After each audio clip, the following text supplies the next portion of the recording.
In a world full of noise, stress, and endless distractions, falling asleep with a quiet mind can feel almost impossible. But the ancient wisdom of the Buddha offers a softer way, a way back to stillness. These powerful Buddha stories are like gentle whispers in the night, each carrying a lesson that touches the heart and quiets the mind. They help release the weight of the day, ease worries, and open the door to deep rest. As you listen, you'll begin to feel peace, not as something you must chase, but as something that's always been waiting within. Let each story guide you, slowly, calmly, into the restful sleep your soul has been longing for. The wind that forgot its name. In a quiet forest monastery, far from the noise of the world, a young monk struggled with the restlessness of his own thoughts. His teacher, known for saying very little, offered him just one instruction: go sit by the great tree and listen to the wind. Do not name it. The boy didn't understand. How could listening to something as ordinary as wind be a path to peace? Still, he obeyed. He sat beneath the tree at dawn. At first, his mind stayed busy. Every sound was labeled. That's a breeze, that's a gust, that's a swirl through the grass. The mind, ever eager to organize the world, kept talking. Day after day, he returned, listening, labeling, thinking. But slowly, the effort tired him. Naming became dull. One morning, as the first golden light kissed the leaves, he no longer tried to call the wind anything. He just listened. And something happened. The wind no longer felt separate from him. It had no name, no shape, no identity. It simply was, moving without resistance, whispering without needing meaning. For the first time, his thoughts mirrored the wind, no longer grasped, no longer judged, no longer trying to be controlled. They passed through him like the breeze, light, temporary, and free. When he returned to the monastery, he bowed to his teacher and said nothing. The teacher smiled. The wind that forgets its name becomes peace, he said. So does the mind. This is the teaching. Most of our suffering comes from the need to label and control what arises. We do it without noticing. We name our emotions, anger, sadness, fear, and by doing so, we fix them in place. We label our thoughts as good or bad, productive or pointless, and we create a storm of self-judgment. But the mind is not meant to be a filing cabinet. It is the sky. It is the space the wind moves through. When we let go of naming, let go of needing to understand every movement, a gentle stillness enters. Thoughts are no longer enemies. Emotions are no longer threats. They are just weather, passing, shifting, dissolving. And in that stillness, when the wind forgets its name, the body softens, the breath deepens, and the doorway to deep sleep quietly opens. The monk who slept in the tiger's den. Deep within the jungle, where thick trees hid the sky and every sound echoed louder than it should, there stood a small wooden shrine known only to wandering monks. One evening, a young monk lost his way during a storm. The path was washed out, and the sun had vanished behind a curtain of clouds. With nowhere else to go, he stumbled upon a cave just as night began to fall. Inside the cave, it was dry and still. Exhausted, the monk sat cross-legged and began to meditate. What he didn't know was that the cave belonged to a tiger, a large one, old and silent, whose scent clung to every corner of the stone walls. Locals feared the cave, hunters avoided it, but the monk, unaware, simply breathed and bowed his head in silence. Hours passed. The tiger returned. It saw the monk sitting peacefully, not moving, not flinching, not even noticing its presence. Something in the animal paused. It crept closer, slowly, sniffing the air.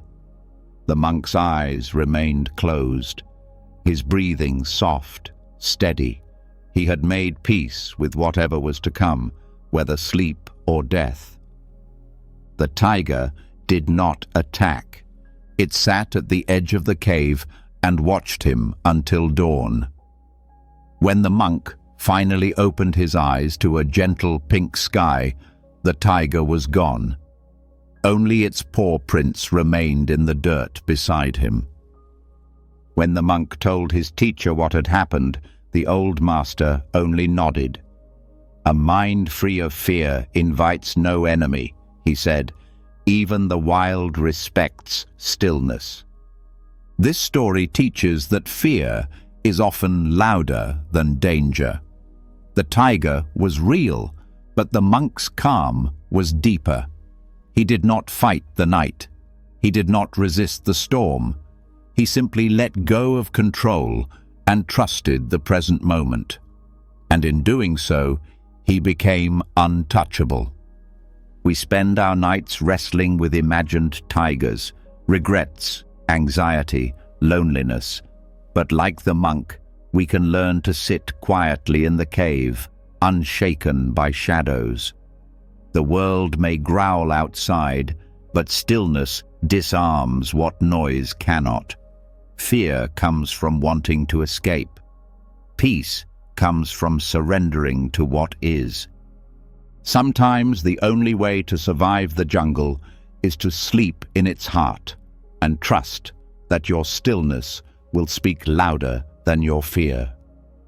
The sandalwood tree that cried at night. In the heart of an ancient forest, there stood a sandalwood tree unlike any other. Its fragrance drifted far beyond its branches, sweet and calming, attracting monks, travelers, and even wild animals who found comfort beneath its shade. But there was something unusual about this tree. Each night, long after the forest had gone quiet, a soft sound could be heard coming from its roots, like gentle sobbing. One night, a young monk who often meditated near the tree decided to stay after dark. As moonlight filtered through the leaves, he heard it too, a faint weeping, so quiet it almost felt like the earth itself was grieving. He placed his hand on the tree's trunk, whispered a prayer, and stayed until morning. The next day, he told his teacher about what he had heard. The old master nodded. "That tree is wise," he said. "It weeps not because it is weak, but because it gives. Even when people carve into its bark, even when insects chew its roots, it offers fragrance. Pain does not take away its purpose. It becomes softer, not harder." The young monk returned to the tree every day after that, sitting in silence and letting its still sorrow teach him something deeper. He began to understand that suffering, when not resisted, could turn into compassion. The tree didn't cry for itself.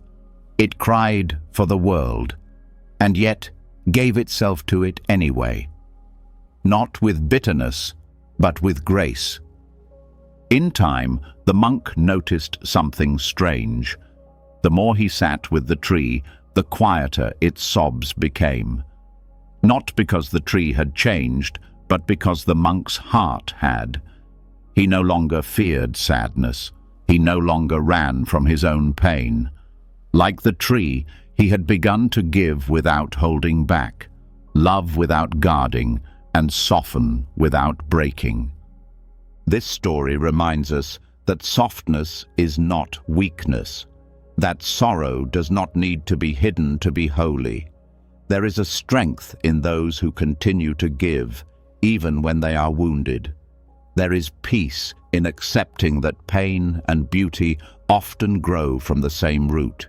And sometimes, the most sacred things in life, the kindest people, the calmest souls, are the ones who cried when no one else was watching, but never stopped offering their light. The mirror that reflected only stillness. In a temple carved into the side of a quiet mountain, there was a mirror unlike any other. It hung in the meditation hall, framed in old wood, untouched by dust or fingerprints. Travelers came from far away to see it. Some said it held magic. Others claimed it could show a person's true nature. But what made the mirror mysterious was that it never reflected movement. No matter who stood before it, no matter how much they waved, fidgeted, or danced, the mirror only showed stillness. One day, a restless student arrived, skeptical of the stories. He had tried meditation but couldn't sit for long. His mind jumped from thought to thought, like a bird startled by its own wings. He didn't believe in sacred objects, but he was curious. He entered the hall and stood before the mirror. As expected, his reflection did not match his actions. He tilted his head. He blinked. He sighed. Yet in the mirror, his image was silent and calm. Frustrated, he turned to the old monk sweeping nearby. "Is this some kind of trick? Why won't it show what I'm doing?" The monk smiled. "Because it does not reflect the body, it reflects the mind." Confused but intrigued, the student sat before the mirror each day. At first he watched his thoughts race, trying to outpace the silence. But slowly he began to breathe differently. He moved less. He stared not at his reflection, but into the stillness it offered back. Days passed, and something within him softened. The need to prove, to move, to resist, faded. Then one morning, he looked up and saw something he hadn't before. Himself, exactly as he was, unmoving. Not because the mirror was broken, but because for the first time he had matched it. His mind was still. This story reminds us that peace isn't something we force, it's something we meet. The world mirrors back our inner state more than we realize. When the mind is loud, even quiet places feel noisy. When the heart is racing, even a calm room feels heavy. But when the mind slows down, the whole world reflects that stillness. Like the mirror, it shows not what we do, but who we are when we stop doing. The journey to sleep is not about shutting off, it's about returning to the stillness that was always there. The mind, when quiet, is the most honest mirror, and in that reflection, rest begins. The feather that floated for 100 years. There was once a feather, soft and white, that drifted away from a bird's wing high above the Himalayas.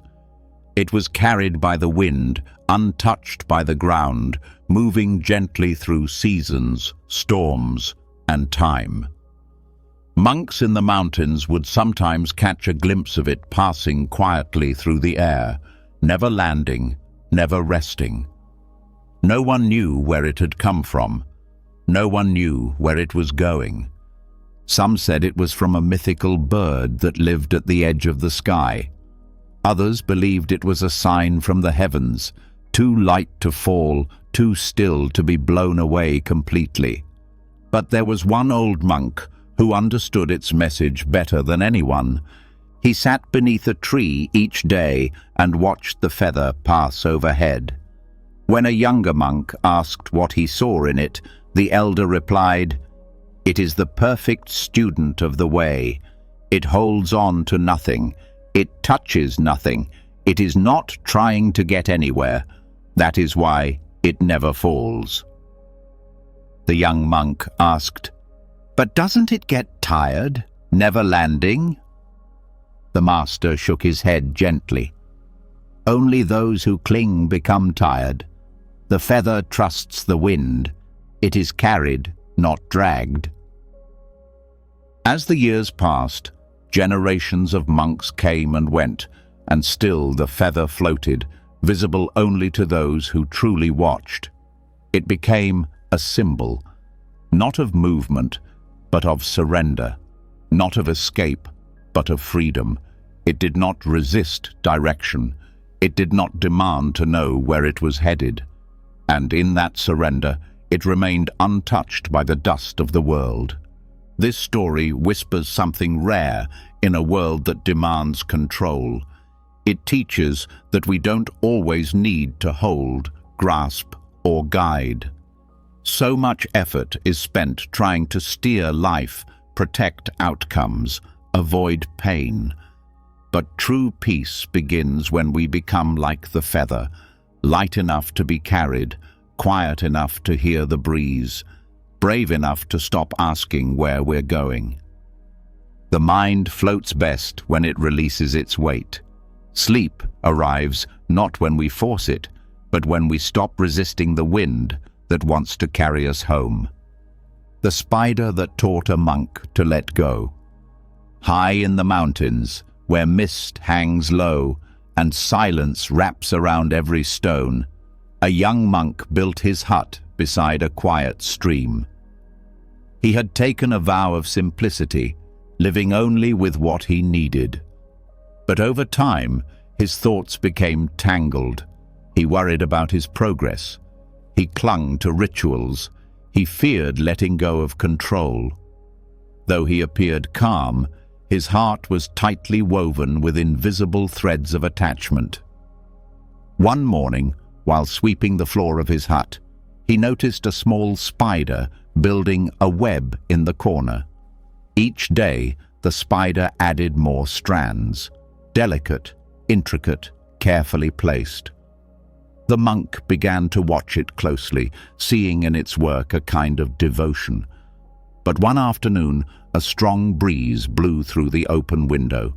The web tore apart in seconds. The monk gasped, expecting the spider to panic. But it didn't. The tiny creature didn't try to fix what had broken. It didn't run in circles. It didn't freeze in despair. It simply began again. Quietly, patiently, without complaint. No drama, no grief, just movement. One thread at a time. The monk sat for hours, watching it rebuild without hesitation. That night, he could not sleep. His mind returned again and again to the image of the spider, not the web, not the wind, but the ease with which it started over. The next morning, the monk let go of several things he'd clung to, rules he no longer needed, expectations he'd imposed on himself, even a prayer routine that had become rigid. In their place, he allowed space, space to breathe, space to begin again. When asked later why his heart seemed lighter, he answered softly, "A spider taught me. Not how to hold on, but how to release what's gone, and trust the next thread will appear when I need it." This story is a gentle reminder that we are often more tangled in our own thoughts than in the world around us. We hold tight to plans, identities, and memories, believing they give us stability. But real strength lies in our ability to release, not with bitterness, but with trust. Like the spider, we can rebuild from stillness. We can meet loss with grace. We can let go, not because we are weak, but because we are free. And only in that freedom does deep rest find a place to land. The whisper that was louder than anger. In a quiet village surrounded by rice fields and lotus ponds, there lived a monk who had never raised his voice. He taught with calm words, walked with gentle steps, and was known for one strange trait. He answered shouts with whispers. Villagers didn't understand it. Some thought he was timid. Others believed he was simply strange. But those who listened carefully began to notice something deeper.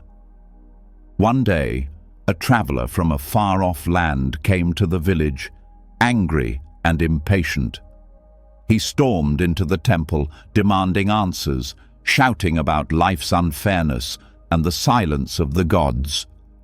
The monk was sitting by a small stone fountain, feeding koi fish with crumbs of old bread. He did not look up when the shouting began. He simply waited until the man ran out of breath. Then, with a voice barely louder than a breath, he said, "Are you done being louder than your own pain?" The traveler was stunned. The sound of the whisper hit him harder than any insult could. It didn't attack, it revealed. His anger cracked, his voice broke, and then he wept. The monk placed a warm towel beside him and returned to feeding the fish. That was all. From that day on, the traveler stayed at the temple. He studied silence. He learned that most shouting is a cover for a wound that doesn't know how to ask for help. He discovered that when we respond to loudness with more noise, we feed the fire. But a whisper, gentle, still, unthreatened, can open a space that anger cannot breathe in. The whisper in this story is not about weakness. It is a kind of strength that refuses to play the same game. It does not fight for control. It does not seek to win. It speaks with truth that doesn't need to echo to be heard. When the heart is overwhelmed, when tension rises in the body, when emotions rush like wildfire, there is power in lowering the voice, in doing the opposite of what fear demands. Sometimes the most transformative sound in the room is not a scream, but a whisper that dares to say, "This can stop now." The mind softens when it's no longer shouted at. Peace begins not when anger is silenced, but when it is met by something too quiet to fight. The bell that rang in dreams only. In a village near the edge of a great forest, there was a monastery where the monks spoke softly and rose with the sun. At the heart of this monastery hung a beautiful bronze bell, perfectly round, carved with lotus flowers, and suspended above the meditation hall. Yet, strangely, no one had heard it ring. It never chimed during rituals. It never marked the passing of hours. Still, the monks kept it polished and clean, waiting. One young monk became obsessed with it. He asked the elders why such a beautiful bell remained silent. They only smiled and said, "It is not meant to ring with your ears." Frustrated, he tried to ring it himself. He tugged the rope. He knocked it gently with his knuckles. Nothing, not even a dull echo. Still, he felt drawn to it. He began sitting beside it every night, hoping to understand. And then, slowly, something strange happened. He began to hear it in his dreams. The sound was soft but clear, like light made into music. It didn't shake the air. It shook something deeper. In those dreams, the bell's tone seemed to wash away his worries, his fears, his questions. It was not a sound that filled the room. It was a sound that emptied it. Night after night, the bell sang to him only when he slept. During the day, it remained quiet. Until one morning, after many weeks, the monk approached an old teacher and whispered, "I hear it now, even when I'm awake. Not with my ears, but somewhere else." The teacher nodded, his eyes kind. "The bell was never silent," he said. "You were." This story tells us that some wisdom cannot be forced, some truths cannot be heard through noise. The bell never changed. It was the monk's mind that softened. In the stillness of sleep, in the silence between thoughts, the sound revealed itself, not as noise, but as knowing. We live our days chasing answers, pulling at ropes, knocking on life's doors, hoping for clarity. But sometimes the deepest clarity comes not when we ask, but when we stop asking.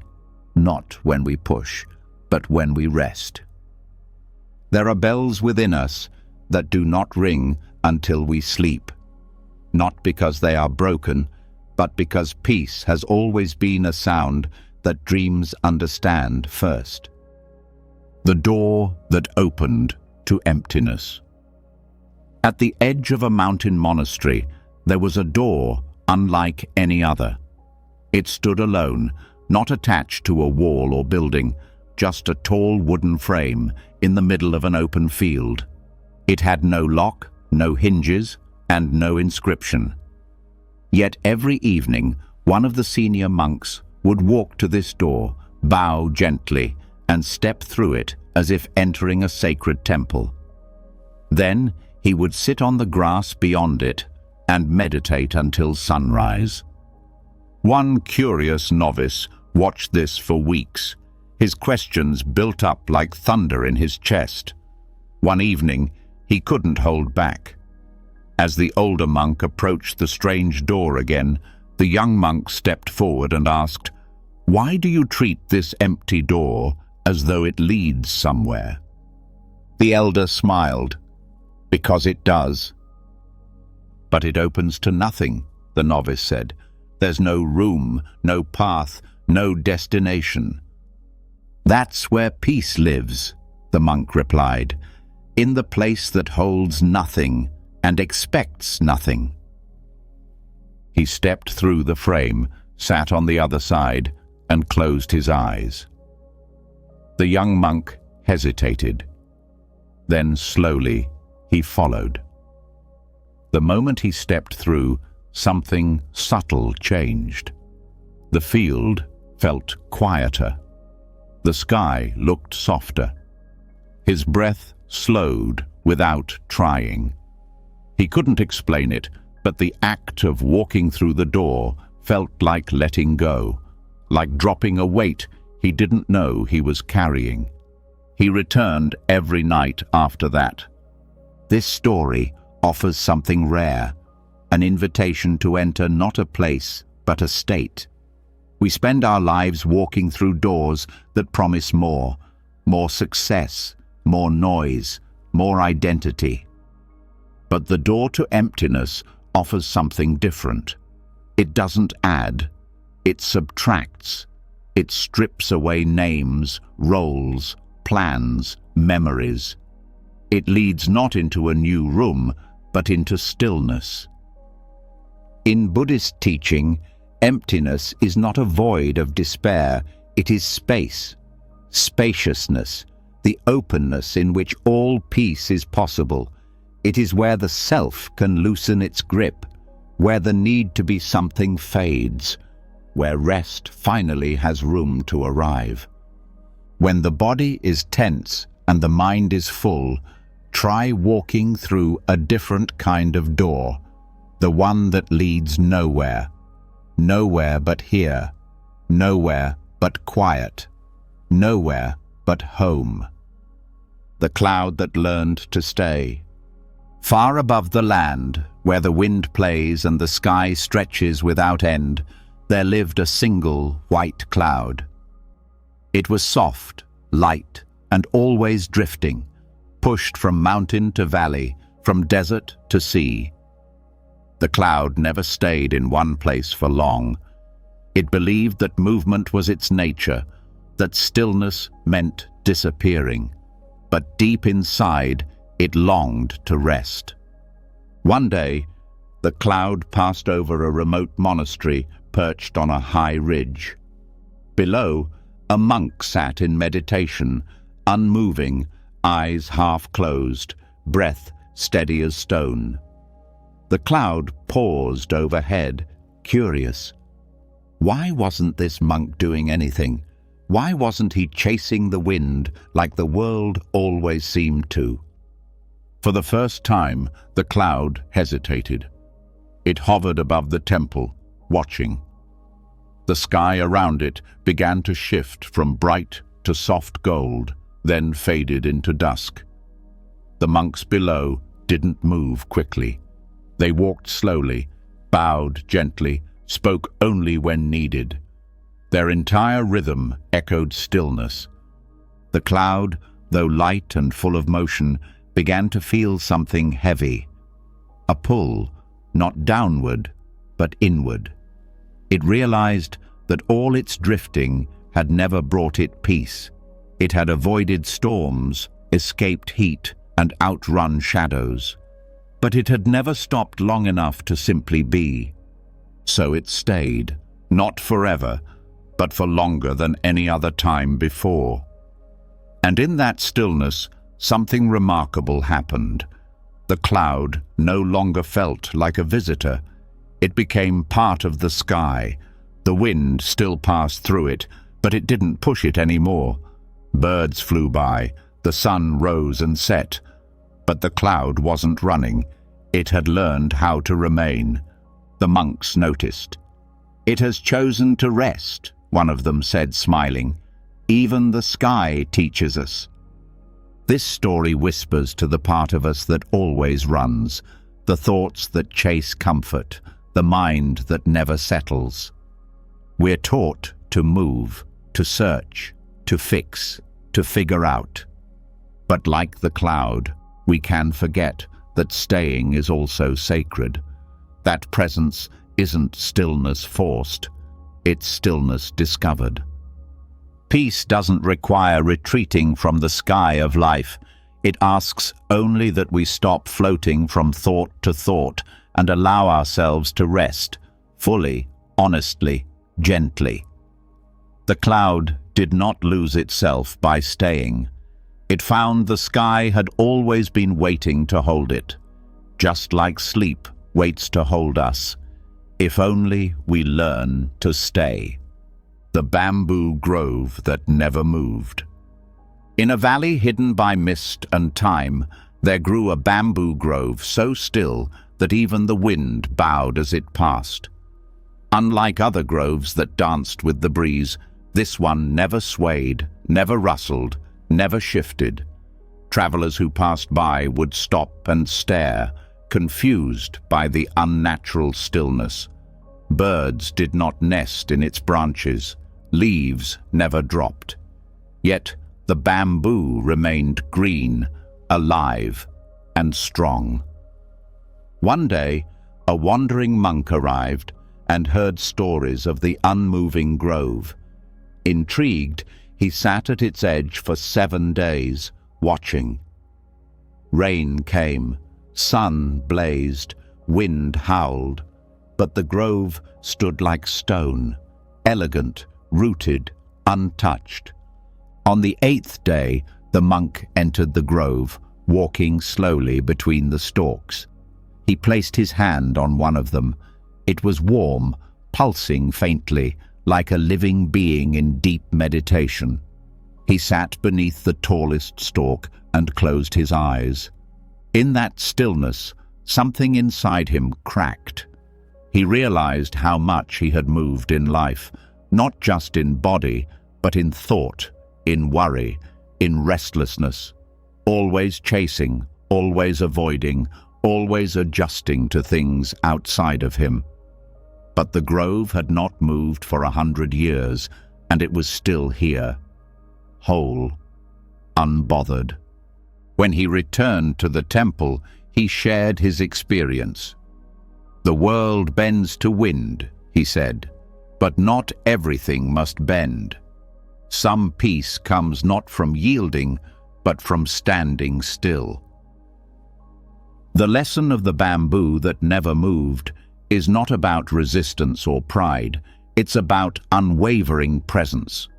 In a world that constantly asks us to shift, to chase, to react, we forget that stillness is a choice. The grove did not fight the wind. It simply had no interest in following it. There is power in remaining rooted when everything else trembles. There is peace in staying still while the world runs in circles. And sleep, the deepest, most healing kind, arrives not when we finish the race, but when we stop running altogether. Stillness is not the absence of life. It is the depth of it. The grove lives because it listens inward, not outward. And so can we. The man who ate regret for breakfast. There was once a man who woke each morning with the same heaviness in his chest.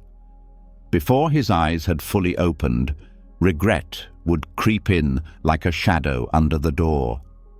He carried old words, old mistakes, and moments he could no longer change. He had lost people. He had made choices he wished he hadn't. And though the world outside kept moving, inside he remained trapped in yesterday. Every morning he would sit at his table with a bowl of rice, but he barely tasted it. Instead, he chewed on memory, what he didn't say, what he should have done, who he should have been. His tea was warm, but his thoughts were cold, and day by day, the past fed him more than the food ever could. One morning, an old monk visited his village and joined him for breakfast. The man served rice and tea as always, his eyes distant.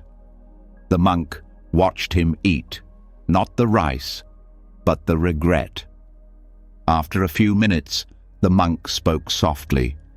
"Why do you invite ghosts to eat with you?" The man looked up, startled. "They come whether I ask or not," he said. The monk nodded, then reached into his robe and pulled out a small, smooth stone. He placed it beside the bowl. "This is called the stone of letting be, not letting go, just letting be. Let it sit beside you each morning. Don't push away your thoughts, don't feed them either. Just eat your rice, and let them sit like this stone, silent, present, but untouched." The man did as told. The first few days, the regret still came, but now he didn't feed it, he didn't chew it, he just noticed it, then returned to his rice. Slowly, his meal became his own again. The tea tasted different. The morning light felt softer. The ghosts began to visit less, not because they were banished, but because they were no longer served. This story reminds us that regret is not cured by wrestling with the past. It is quieted by refusing to feed it. The mind returns to old wounds when it's hungry for meaning, but healing does not come through re-eating what hurt us. It comes from tasting what's in front of us. One breath, one bite, one moment at a time. Peace begins not with forgetting, but with no longer offering the past a seat at the table. The girl who breathed in mountains. High above the last village where clouds touched the ground and the wind forgot its direction, there lived a girl who had never seen the sea. She had never known noise, never felt the pull of city lights. Her world was quiet, snow, stone, and sky. Her parents called her strange, for she spoke little and listened often. But the monks in the mountaintop hermitage knew something else. They called her the girl who breathed in mountains. Each morning before sunrise, She would sit alone at the cliff's edge and breathe, not to control it, not to meditate, not to change anything, but just to breathe, deep, steady, and slow. People from far below began to climb the mountain to see her, expecting a prophet or miracle worker. But when they reached the top, she only offered them silence, a nod, a breath, nothing more. One day, a weary merchant climbed the trail. His heart was heavy with loss. His son had died, and no words could comfort him. When he found the girl, he wept and demanded, "How can you be so calm, so still, when life is filled with this much pain?" She pointed to the sky, then placed her hand on her chest. "Same air," she whispered. That night, he stayed beside her on the cliff. No prayers, no advice. Only breath. In, out, in, out. At some point, without noticing, his grief loosened its grip. The pain was still there, but it was no longer the whole sky. There was space around it, room to breathe. The girl became a quiet legend. Not for what she said, but for what she didn't need to say. She taught people that the mountain was not outside them. It was their own breath. Steady, eternal, unshaken. This story reminds us that we don't have to escape the world to find peace. Sometimes we just need to return to something we've always had. The breath is not a tool. It is a bridge between the mind and the body, between chaos and calm, between pain and presence. When thoughts race and sorrow screams, let the breath become the mountain, firm, wide, quiet. Let it hold the storms without moving, and slowly the sky clears, not because the pain disappears, but because now there's enough room to carry it home. The bird that sang only in silence. In a remote valley untouched by roads or cities, there was a tree so ancient its branches curved like questions, and its roots held the ground as if remembering something important. Perched high in that tree lived a bird no one had ever seen, yet many had heard. It did not chirp like the others at dawn. It did not call out at night. It sang only when the world was utterly still. The villagers nearby called it the silent bird, and some believed it was only a legend. But monks who had meditated beneath the tree swore they had heard its song once, and never again, unless they returned with deeper stillness. One young monk, curious and sincere, made the long journey to find this bird. He waited under the tree with hope in his heart and noise in his mind. All day he sat, but the wind rustled, his thoughts wandered, and his breath stayed heavy. No song came. The next day he returned, sitting longer. He grew frustrated. He strained to hear. Still nothing. Finally, on the third day, something in him softened. He stopped trying. He let the wind pass. He let the thoughts come and go. His body grew still, and his wanting fell away. And in that space, wide, open and ungrasping, the air shifted. He didn't hear the song with his ears at first. It was softer than sound, more like a feeling that vibrated inside his chest. The bird sang only for a moment, but in that moment, the monk understood something. The bird's silence was not the absence of song. It was the condition for its beauty. When he returned to the monastery, he shared what he had learned. "The bird sings," he said, "but only when the world forgets itself." This story teaches us that not all truths shout to be heard. Some only whisper when the mind is quiet enough to listen. We chase peace as if it's hiding, but often it's simply waiting beneath the noise. Like the bird, it won't arrive through force or demand.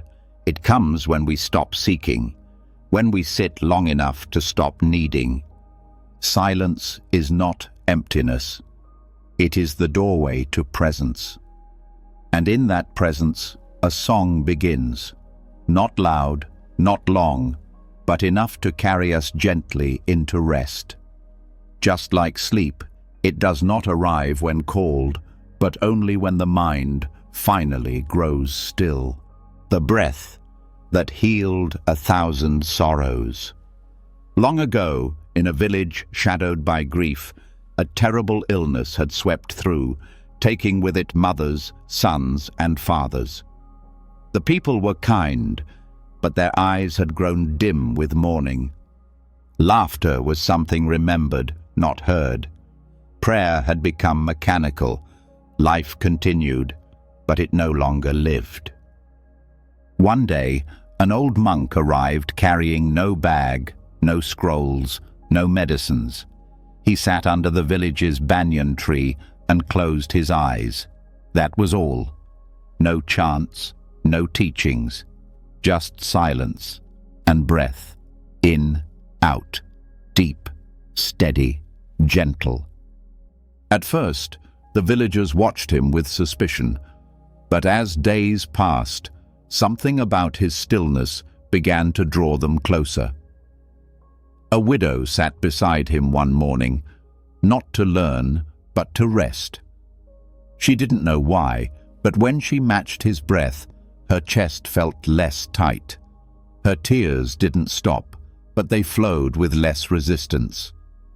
A child sat beside her, then an old man, then more. The monk said nothing. He simply breathed. Weeks passed. People began to gather every morning and evening. They didn't speak of their pain anymore. They breathed through it. Slowly, the village began to hum again, not with noise, but with presence. The baker started singing softly again. The potter lit her kiln.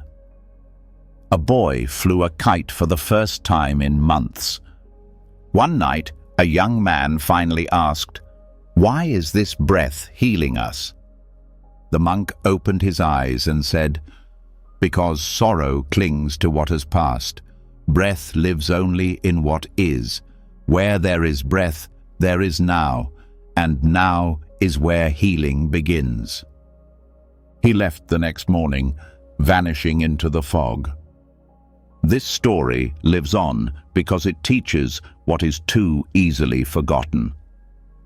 Breath is the medicine beneath all medicines. We look for answers in distant places, remedies in rare things. But sometimes what saves us is as close as the rise and fall of the chest. Sorrow weighs heaviest when we stop breathing through it. It becomes stone when we hold it inside. But each inhale is a chance to soften. Each exhale, a quiet release. We don't need to fix our pain to be free from it. We need only to breathe with it, like a friend, not a foe. When the night feels too heavy to bear, come back to the breath. It has healed before. It will again, 1,000 times, and still it asks for nothing. The fisherman who cried for the ocean. In a village where the tide breathed in rhythm with the people's lives, there lived an old fisherman who had spent his whole life at sea. Every morning before the sun rose, he would walk barefoot to his boat, push it into the water, and disappear into the mist. The sea was his teacher, his mirror, his home. But over the years, the fish became fewer, the winds more restless, and the sea less forgiving. One morning, after returning with empty nets yet again, the old man sat on the shore and wept. A younger fisherman passing by saw him and asked what was wrong. "Why do you cry, master? You've faced worse storms than this." The old man wiped his eyes and whispered, "I'm not crying because there are no fish. I'm crying because I gave my whole life to the ocean, and now I feel like it has turned away." That night, he wandered to a nearby monastery where the monks welcomed him with warm rice and quiet eyes. He shared his sorrow with the head monk, expecting comfort or maybe advice. But the monk simply pointed to the ocean in the distance, its surface glistening under the moonlight. "The ocean has not turned away," the monk said gently. "It has only stopped giving you what you once took from it. Maybe now it wants you to listen." The old man frowned. To listen to what? To its silence. So the fisherman stayed. Each day he sat by the sea, not fishing, not rowing, just listening. At first, the silence hurt more than the waves. It reminded him of everything he had lost. But slowly, something in him began to shift. He noticed the way the light bent on the water, the way each wave rose not to deliver something, but to exist. The sea had never promised anything. It had only offered presence. And now, finally, the man offered his in return. He no longer cried, not because the sea gave him more, but because he realized it had always given him enough. This story speaks to the part of us that aches when life no longer gives us what it once did. We mourn the things that fed us, love, success, certainty, and feel abandoned when they fade. But sometimes what we call loss is really just life asking us to listen more deeply. Not for answers, but for understanding. Peace is not found in what we catch, but in how we sit with what remains. The sand grain that knew nirvana. Along the edge of a wide desert, beneath skies that burned by day and whispered cold by night, a young monk walked alone. He had left the monastery in search of truth, not the kind spoken in temples, but the kind that lives in silence. His feet ached, his water ran low, still he walked. One morning, as the sun rose like fire from the dunes, he stopped and sat. His heart felt hollow, not in despair, but in longing. He looked down and picked up a single grain of sand, small, ordinary, nothing special. Yet something about its stillness stirred something in him. It had no name, no story. It had been carried by wind, buried, exposed, burned, forgotten. And yet it simply was. He held it in his palm and whispered, "How do you endure so much and remain so light?" Of course, the grain said nothing, but in that moment, the monk felt the answer in his breath. The sand did not cling to where it had been.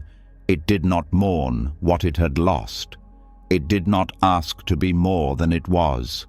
It had surrendered to the path, blown from place to place by forces it could not control. And somehow, in that surrender, it had become free. Not because it had found peace, but because it had stopped resisting the path. Tears welled up in the monk's eyes, not from sadness, but from recognition. He too had been carried by winds he couldn't name, grief, joy, doubt, love. And all this time, he thought he needed to rise above the dust to find nirvana. But now, holding the sand in his palm, he saw it differently. Nirvana wasn't above the world. It was inside the ones who stopped fighting it. The monk bowed to the desert. He let the grain slip through his fingers and smiled as the wind carried it away. This story speaks of a different kind of awakening, the kind that doesn't require mountains or fire, but is found in something as small as a single grain. We often wait for big signs, life-changing moments, or perfect peace to believe we've arrived. But sometimes, freedom is hidden in something so small we step over it every day. Let go of where the wind takes you. Be like the sand, soft, free, unburdened by past or future. The ones who touch nirvana are not the ones who escape the storm, but the ones who no longer resist its rhythm. The river that flowed without water. In a dry valley surrounded by sun-scorched cliffs, there lay the bed of a river that hadn't seen water in years. Stones lined its path like old memories, and brittle grass grew between the cracks. The villagers called it the Ghost River. Children played in its curves.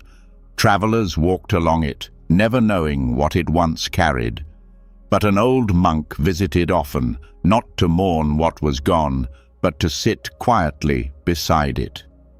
One day, a young disciple followed the monk and asked, "Why come here? There's no water. It's just dust and rocks." The monk smiled and ran his fingers along the warm earth. "This river still flows," he said softly. "Just not in the way you expect." The boy looked around, puzzled. But how can a river flow without water? The monk didn't answer right away. Instead, he invited the boy to sit and listen. They sat for hours. Nothing happened. No rain came. No streams rushed. But slowly, the boy began to hear something else. The sound of wind brushing through dry reeds, the gentle creak of stones settling beneath them, the rhythm of his own breath in time with the valley's silence. And something began to soften inside him. "This river teaches us," the monk finally said, "not with water, but with space, not with sound, but with stillness. It doesn't need to carry anything now. It only needs to be." The disciple nodded, though a part of him still longed for rushing waves and splashes. Yet even that longing began to feel smaller as the sky turned orange and the shadows stretched long. The river, dry as it was, held everything, even emptiness. This story speaks to the part of us that feels barren when life goes quiet, when things we depended on disappear, when what once moved us no longer flows. But like the river, we are not defined by what rushes through us. Stillness does not mean lifelessness. The absence of activity is not the absence of meaning. We search for peace in movement, in progress, in outcomes, but some of the most sacred flows happen in silence. There is a current in simply being, a quiet motion beneath stillness. The river that flows without water teaches us to trust what cannot be seen or touched. That presence itself is enough, and in that deep, dry quiet, the soul begins to rest. The cup that could hold sadness. In a quiet temple near the foot of a weeping willow, there was a plain clay cup that had been used by generations of monks. It wasn't beautiful. It had no carvings, no gold, no glaze. It was chipped on the rim and slightly lopsided. But it was always placed at the center of the altar, never used for tea, never touched except with reverence. One day, a young monk, burdened by a sadness he could no longer hide, approached the elder and asked, "Why do I feel so broken? I meditate, I chant, I serve, but still my heart aches. I feel ashamed for not being at peace." The elder walked silently to the altar, picked up the old cup, and handed it to the monk. "This," he said, "is the cup that holds sadness." The monk looked confused. "But it's empty." The elder smiled. "Exactly." He explained that the cup had been broken many times.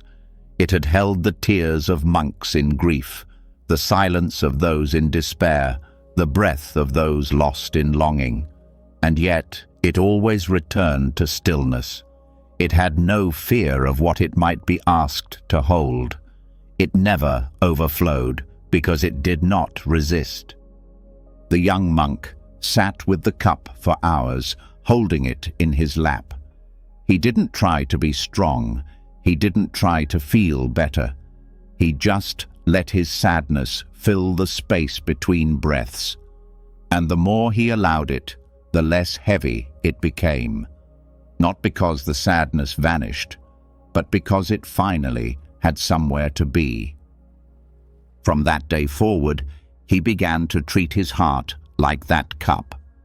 Not as something broken to be fixed, but as something sacred enough to hold whatever arrived. This story reveals something most of us were never taught. Sadness doesn't need to be solved. It needs to be held, not buried, not hidden behind smiles, but honored like a quiet guest who has something true to say. The heart becomes heavy, not because it feels too much, but because it is never allowed to feel without judgment. When restlessness keeps you awake, when grief breathes louder than your thoughts, don't force it away. Become the cup, still, open, unafraid of sorrow. The soul is never more ready for peace than when it learns how to hold pain without breaking. The monk who slept through enlightenment. In a quiet monastery, nestled between the folds of a misty mountain range, there lived a young monk known for one simple thing. He loved to sleep. While others meditated for hours, recited chants, and studied sutras by candlelight, this monk often curled up in the corner of the temple and drifted off. He wasn't lazy, he did his chores, he showed kindness. But the moment his tasks were done, he would nap beneath trees, in gardens, or near the fire during winter afternoons. Many of the other monks teased him. "You'll never awaken like this," they said. "Enlightenment doesn't come to those who sleep." But he smiled and bowed, never defending himself. One spring morning, the great teacher of the monastery delivered a profound teaching. It was subtle and deep, one that monks had waited years to hear. Many sat wide-eyed, clinging to each word. The young monk, however, sat in the back and fell asleep. When the teaching ended, some monks laughed quietly. Others felt sorry for him. He had missed it. But later that evening, as the sun turned gold behind the trees, the teacher walked quietly to the sleeping monk and sat beside him. When the monk awoke, startled, he quickly bowed. "I'm sorry, master," he whispered. "I fell asleep again." The teacher simply looked at him, then said, "And in sleep you were without grasping, without striving, without self. While others were busy trying to understand, you were already resting in what cannot be understood." The next day, the teacher told the others, "There are those who wake up while sitting still, and those who wake up while letting go. Enlightenment isn't always earned. Sometimes it arrives when all effort has stopped." This story touches the part of us that believes peace must be earned through effort, struggle, or constant doing. We race through practices, we chase stillness, we fight the noise inside with discipline. But the deepest rest, the kind that heals us, often comes not when we try, but when we release the need to try at all. The monk did not awaken through study. He awakened through surrender. In a world addicted to striving, his rest was a quiet rebellion, and in that soft sleep, he became empty enough for wisdom to settle. Just as the deepest sleep arrives, not when we force it, but when we finally stop reaching for it. The tea that was made from silence. In a remote village wrapped in mist and pine, there was a tea house unlike any other. It had no sign, no name, and only one rule. No words could be spoken once inside. People came from far away not to talk, but to sit, breathe, and drink what the locals called the tea made from silence.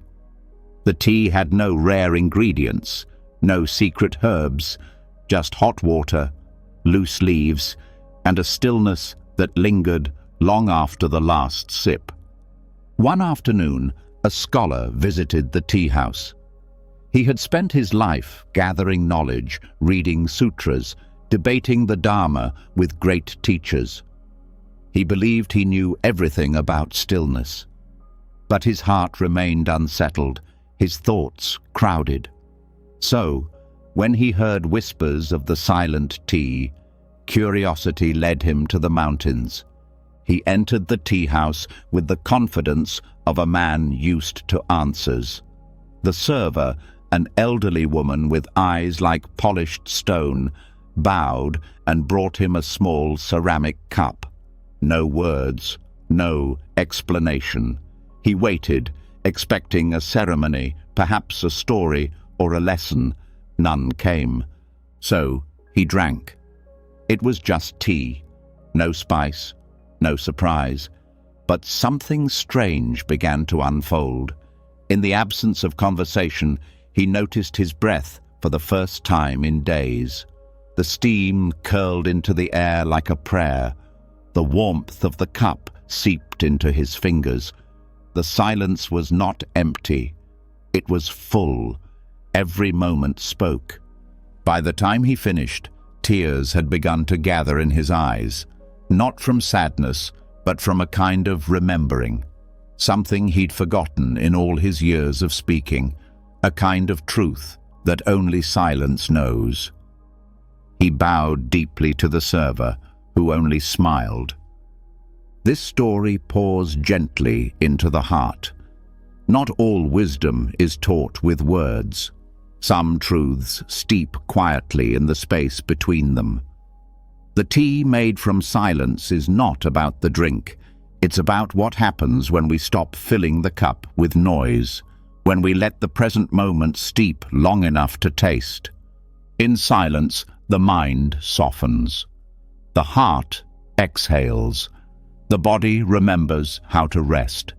And sometimes, the most healing thing in the world is not what we hear, but what we no longer need to say. The candle that lit the past. In a monastery surrounded by fog and silence, there was a single room rarely entered. Inside it stood a plain table, and on that table sat an old candle, short, waxy, and worn. It hadn't been lit in years. No one touched it, yet the monks kept the room spotless. They called it the Room of Memory. One evening, a young monk asked his teacher about the candle. Why do we keep a light that no longer burns? The teacher didn't answer right away. Instead, he led the monk into the room and, with great care, struck a match and lit the candle. The flame flickered weakly at first, then steadied. As it did, shadows on the wall began to dance, shapes of people long gone, footsteps of monks who had walked that very room generations ago. It was as if the candle, in being lit, awakened the past. The young monk stood still, heart trembling. But the teacher spoke softly. This light shows what has been, not to trap us there, but to teach us how far we've come." The monk turned to him. "But the past can't be changed." "No," the teacher said, "but it can be forgiven." The candle was left burning just long enough to warm the air, then gently blown out. The room returned to stillness, but something in the monk had shifted. He saw now that the past wasn't something to run from or fix. It was something to hold with compassion. This story reveals a quiet truth we often avoid, that the past doesn't need to vanish for peace to begin. We think healing means forgetting or pretending pain never happened. But healing often comes when we look gently at what was without fear and offer it kindness instead of judgment. The candle did not erase the past, it illuminated it. And in that soft glow, the old wounds did not vanish, but they softened. They stopped screaming. They became stories, not prisons. We all carry candles we're afraid to light, memories we've buried, regrets we've denied. But sometimes, by simply allowing them to exist in the light of understanding, we take away their power to haunt us. Peace doesn't mean having no past. It means finally being able to sit with it and rest. The statue that vanished at dawn. On the edge of a mountain lake, there stood a statue of the Buddha carved from stone, so pale it almost glowed. No one knew who had sculpted it. It had no temple around it, no offerings at its feet. It simply stood, eyes half closed, smile barely there, as if it had been waiting for something for centuries. But there was one strange thing about it. The statue only appeared at night. Each evening, as the sky dimmed and the stars began to open their eyes, the statue would slowly emerge from the mist. Pilgrims who came to see it had to wait in silence. Only those who sat patiently in the darkness were granted its presence. And as soon as the first beam of morning light touched the earth, the statue would vanish, without sound, without trace, as though it had never been there at all. Many believed it was a miracle. Some said it was an illusion. Others thought it was a teaching. One monk, filled with quiet longing, came to see it for himself. He stayed for 7 nights, never missing a moment. On the last night, when the statue appeared once more under the moon, he didn't ask any questions. He only bowed. As the light of dawn broke the sky, he watched it fade for the final time. He turned to the lake, eyes full but unburdened, and whispered to himself, "Truth does not stay to be owned. Peace does not linger to be proven. The most sacred things are not meant to last, but to be felt and then released." He walked away lighter than he had ever been. This story reveals the quiet beauty of impermanence. The statue that vanishes at dawn is the peace that visits only when we stop chasing it. The more we try to possess stillness, the more it slips away. But when we simply sit, breathe, and allow things to be, truth appears quietly, like moonlight on water. And just like the statue, it leaves before the mind can cling, before we can explain it, name it, capture it. The most powerful moments in life arrive in silence and vanish before dawn, but they leave something behind, not stone, not proof, just the memory of presence. And in that memory, sleep finds its way in, quiet, gentle, unseen. The leaf that waited for no one. In a forest where the wind whispered ancient truths, a single leaf clung to the highest branch of a Bodhi tree. It was late autumn, and all the other leaves had already fallen. Some had drifted into the stream. Others had settled into soft piles where deer passed and monks swept.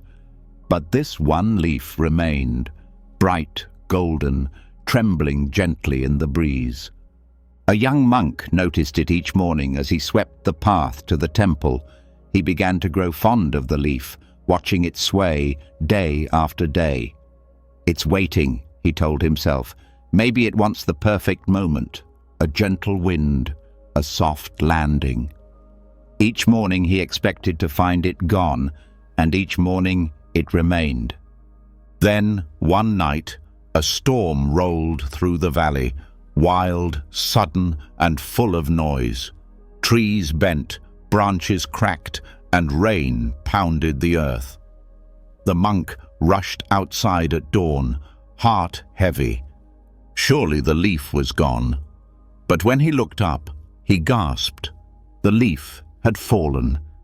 But not because of the storm.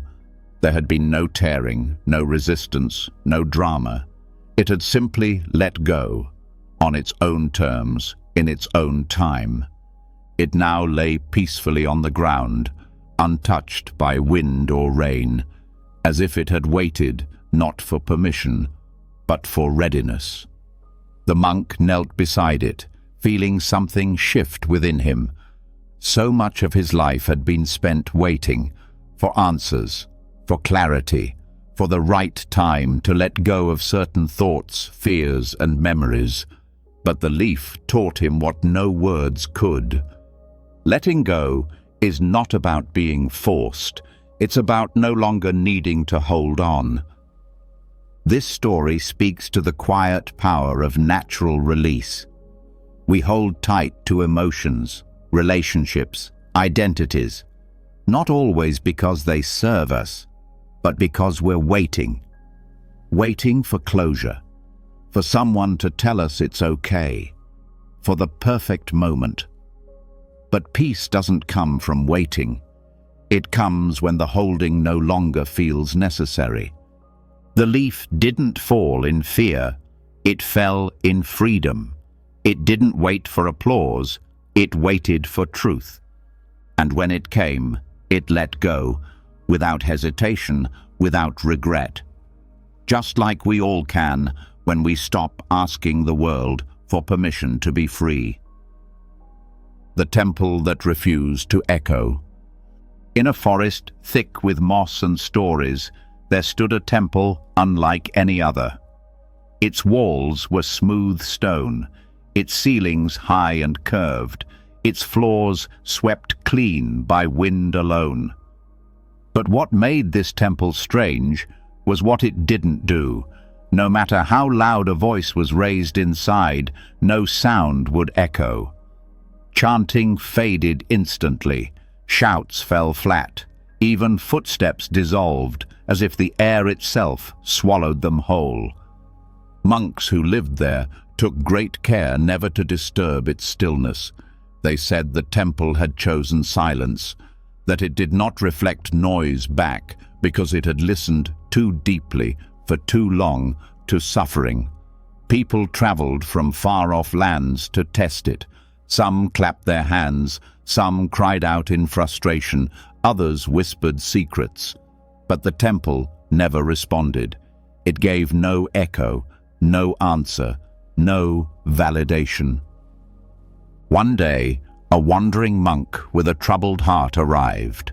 He had been silenced all his life, by loss, by shame, by the heavy weight of expectations.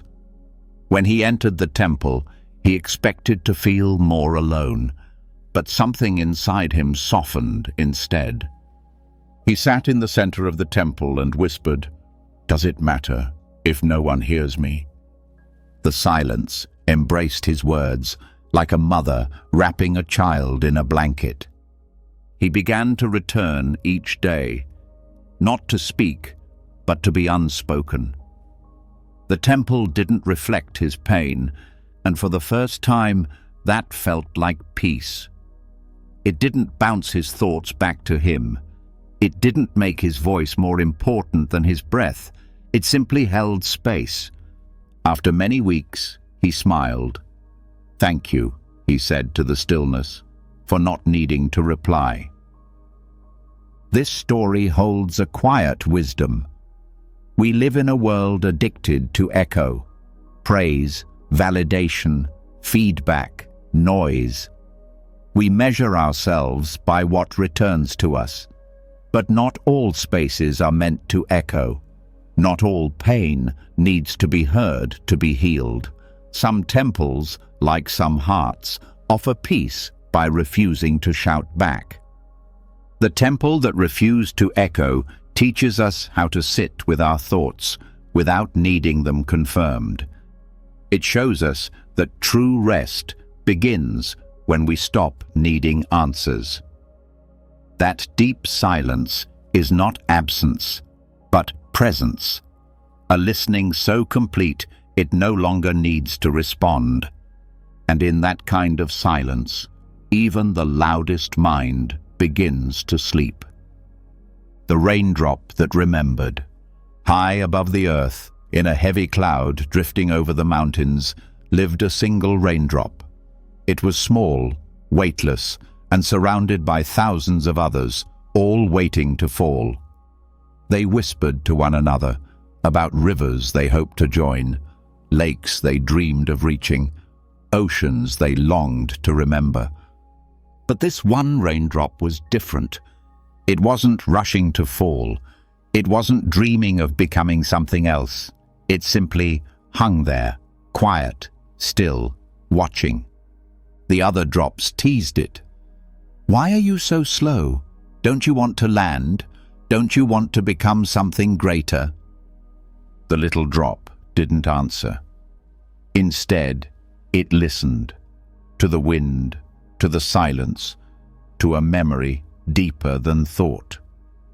Because somewhere in its being, it remembered, not as a fact, but as a feeling, that it had been here before, that it had risen from a puddle warmed by the sun, that it had once been part of a tear on someone's cheek, that it had fallen before and risen again countless times. So when it finally let go and began to fall, it didn't fall with fear. It didn't resist. It surrendered with grace. It landed not in a river, not in a great lake, but gently on the shoulder of an old monk walking through the temple garden. The monk paused, felt the drop slide down his robe, and smiled.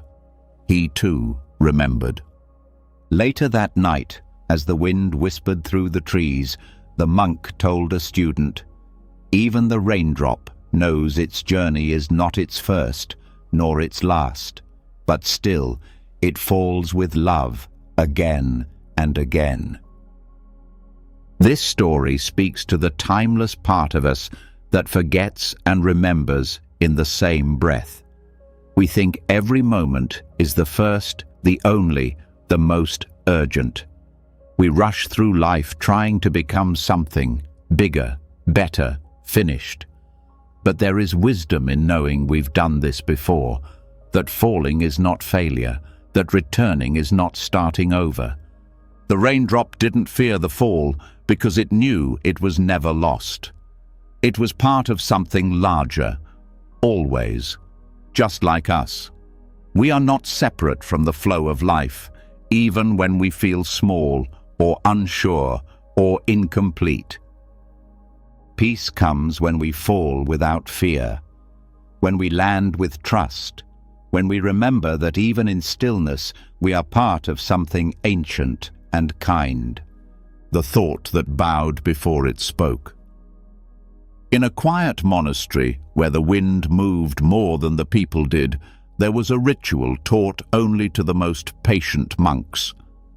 It wasn't about chanting or fasting or walking in circles. It was about thinking, but not just any kind of thinking. This practice was about allowing each thought to bow before it spoke. It began with a single bell. When a monk had a thought, an urge to speak, respond, or even correct another, he would first ring the bell in his own mind, not aloud, not with his hands, just inwardly. The bell was a pause, a bow, a moment of respect. If the thought still remained after the bell was heard inside, only then could it be spoken. One young monk struggled with this. His mind was fast, full of cleverness and debate. He often interrupted, always eager to prove his knowledge. But his teacher said gently, "You may be correct, but you are not yet wise. Wisdom bows first." So the young monk began the practice. At first, it was frustrating. By the time he waited for the inner bell, the moment to speak had passed. Others spoke instead. Silence filled the spaces he used to occupy. But slowly, something began to shift. He noticed that many of his thoughts faded before the bell finished ringing, not because they were wrong, but because they were not necessary. They were responses to habit, not to truth. He began to feel lighter, less entangled. The silence was no longer awkward. It became his teacher. Over time, people started coming to him with questions, not because he spoke the most, but because when he did, his words were like clean water, clear, slow, and deeply still. This story offers a rare lesson. Not every thought deserves a voice. Many are echoes of fear, pride, restlessness. But when a thought bows before it speaks, it is transformed. It becomes softer, more aware, less demanding. It no longer wants to win. It wants to serve. The mind is full of noise, especially at night. It rushes with unfinished conversations, regrets, rehearsals. But if each thought paused to bow, many would never rise. And in their absence, a deeper stillness could speak, the kind that doesn't need words at all, the kind that sings you into sleep. The empty room that held everything. At the edge of a crumbling village, past the fields where wildflowers grew without order, there was a room. No one lived in it. No one decorated it. It had no bed, no altar, no books, no fire. Just 4 bare walls, a wooden floor, and light that spilled in gently through a single window. The villagers called it the useless room. They said it was left over from a house that was never finished. But the monks who visited the village knew better. They came not to teach or to preach, but to sit inside that empty room. They never brought anything in, and they always left in silence. People watched this strange ritual for years, wondering what made the room so special. One day, a boy from the village asked an elder monk, "Why do you sit in there when there's nothing inside?" The monk looked at him kindly and said, "Exactly because of that." The boy didn't understand until he was older. One season, grief swept through the village, loss after loss, day after day. The boy, now grown, felt something inside him collapse. No words could help, no task could distract him. On a quiet afternoon with nothing left to do, he walked to the old room and stepped inside for the first time. It was still empty, still quiet. And yet he sat. With every breath, the room seemed to grow, not in size, but in space. His sorrow filled it, but it didn't echo. His anger arrived, but it wasn't judged. His confusion stirred, but nothing answered.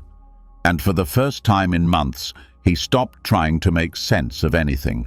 The room didn't hold furniture, but it held him, not tightly, just enough. He returned the next day and the next, learning something that couldn't be taught. The mind does not need more things to heal. It needs space, room to unfold, room to rest, room to simply be. This story reminds us that emptiness is not lack. it is invitation. We fill our lives with noise, objects, distractions, all in the hope that something will make us feel whole. But sometimes, it's the empty room, the quiet place, the silent moment that holds the most. It doesn't fix us, it doesn't speak, but it listens. And when sleep won't come, when the heart is cluttered, find the empty room within. Step into it, breathe. Let it hold everything you don't have words for. Let it hold you. The stone that wanted to float. By the edge of a mountain stream, there lay a smooth, round stone. It had been worn down over centuries by water and time, and though it rested among thousands of others just like it, this stone carried a secret wish. It wanted to float. Each day, it watched leaves drift effortlessly across the water's surface. It watched petals dance, insects skim, and even dust ride the current with grace. But it, the stone, could only sink. Heavy, grounded, forgotten at the bottom. The stone felt cursed by its weight. "Why was I made to sink when everything light is free?" it whispered in silence. It longed for release, for that effortless movement, for the freedom to rise. One day, a wandering monk sat beside the stream. He cupped water in his hands, drank, then reached down and picked up the stone. He turned it over, feeling its cool surface, then closed his eyes and held it to his chest. "This stone," he said softly to a young student nearby, "is just as it should be. It does not float, but it anchors. It does not drift, but it steadies. Without it, the river would lose its shape." The student asked, "But don't we all want to rise?" The monk smiled. "Only because we forget the purpose of sinking." He placed the stone back into the stream, not tossing it, but resting it gently in the current. It did not resist. It did not rise. But something had changed. The stone had been seen, not as wrong, but as essential. This story speaks to all those who feel heavy with emotion, with memory, with the weight of being. In a world obsessed with lightness, rising, escaping, there is deep beauty in those who stay rooted, those who do not float, not because they're broken, but because they carry something real. Not every soul is meant to drift. Some are meant to hold space, to keep others from being swept away, to feel deeply, to stay present, to ground what is sacred. The stone that wanted to float did not fail. It simply forgot that peace does not always rise. Sometimes it sits quietly at the bottom, holding everything together. And when the river quiets and sleep begins to pull you under, it is not always the leaf that comforts you, it's the stone beneath your back. Still, solid, home, the lamp that burned without flame. In a forgotten corner of an old monastery, behind a door that creaked with age and silence, there sat a lamp that had not been lit in over 100 years. It was made of brass, tarnished by time, and its wick had long since crumbled to dust.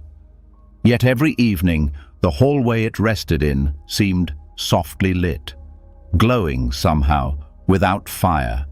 No one could explain it.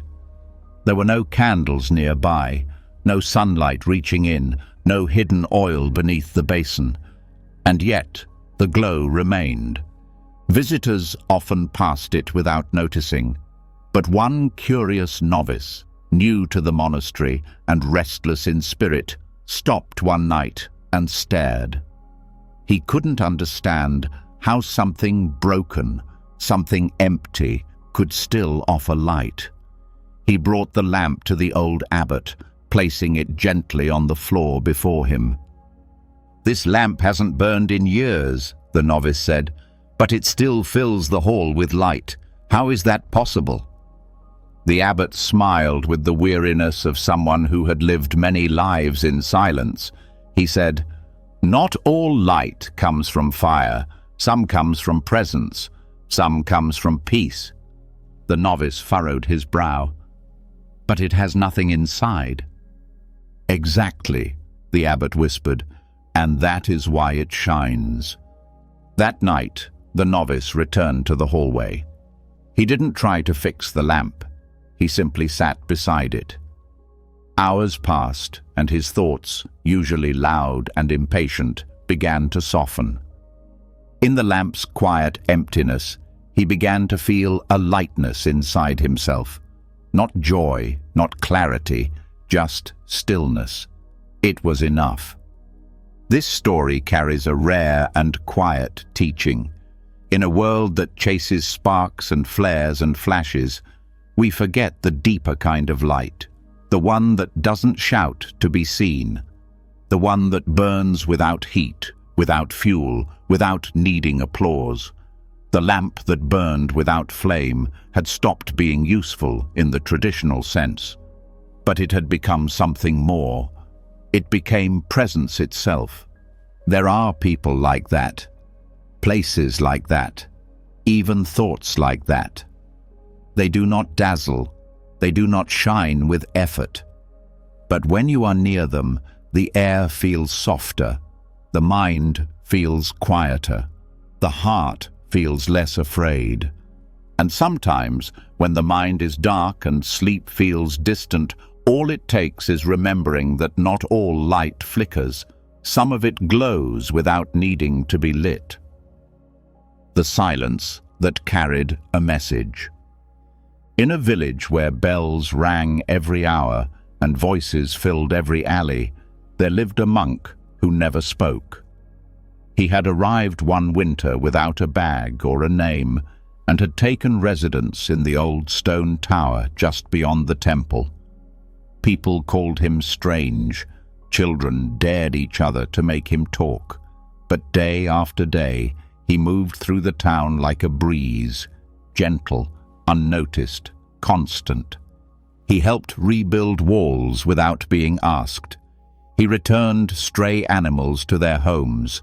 He bowed to angry men and smiled at crying women. But he never spoke, not once. Some thought he had taken a vow of silence. Others believed he had no tongue. But what puzzled them most was that somehow his silence always seemed to say exactly what was needed. When villagers were grieving, his silence comforted. When arguments rose, his silence calmed. When someone felt invisible, his silence made them feel seen. One day, a young woman who had lost her husband climbed the hill to the tower. She carried a letter in her hand, unopened. It was from her husband, written before he died. She was too afraid to read it. "Will it make me hurt more?" she asked the monk, tears heavy in her eyes. "Or help me let go?" He didn't take the letter. He didn't gesture toward it. He simply looked at her and closed his eyes. And in that stillness, she understood. She sat on the stone floor beside him. The letter remained in her hand, unopened. But the silence between them said everything. You don't have to be ready. You don't have to know. You only have to be here, fully, in this moment. And that is enough. She returned home without reading it. But she no longer feared what it might hold. She had already heard the message her heart was ready to receive. This story reminds us that silence is not empty. It speaks in ways words cannot. In a world overflowing with noise and explanation, sometimes the deepest healing comes from what is not said, from the space that holds without pressing, from the presence that listens without interrupting. There are moments in life when no answer can be spoken, but something inside us still softens, still opens, still understands. Not because we heard words, but because silence finally delivered what they never could. The path that led to nowhere but peace. At the edge of a dense forest, hidden behind a curtain of vines and years of forgotten footsteps, there was a narrow stone path that seemed to serve no purpose. It didn't connect one village to another. It led past no temple, no shrine. Travelers ignored it. Farmers said it was too short to be worth walking, but monks from the nearby monastery treated it with quiet reverence. Each morning before sunrise, one by one, they would step onto it and walk, slowly, silently, to its end. There was no sign at the start, no marker at the finish. Just 10 paces of smooth stones laid in perfect stillness, ending in a patch of soft moss beneath an old Bodhi tree. Many believed the path had once led somewhere, and the forest had simply erased the rest. But when asked, the abbot would only smile and say, "This path still leads exactly where it was meant to." One day, a young student filled with anxiety and questions followed the abbot onto the path.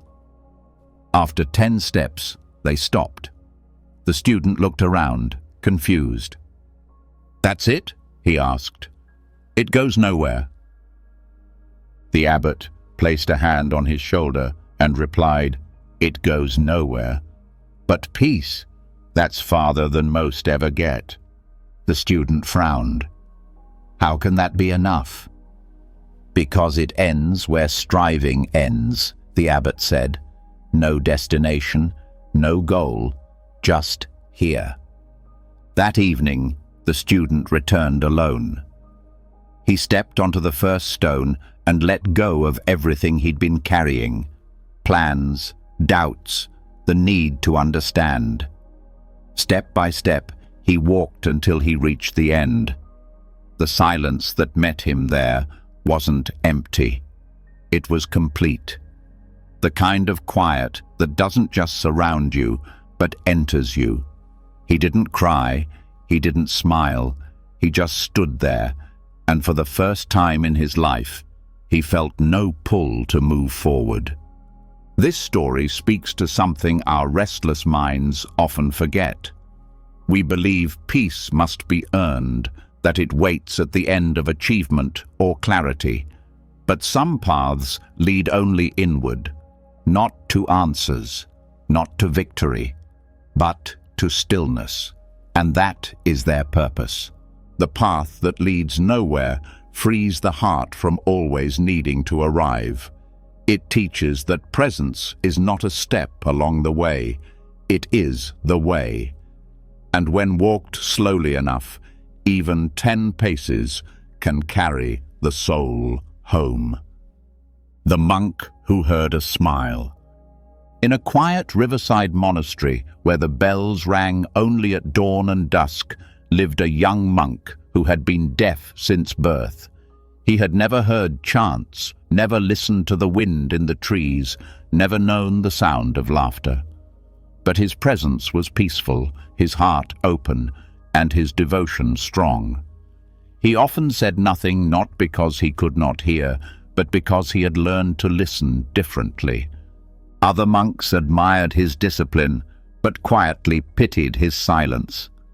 They believed he missed out on the beauty of the teachings, on the music of mantras, the rhythm of rain, the comfort of a friend's voice. Still, he smiled often, as if there was something he could hear that no one else could.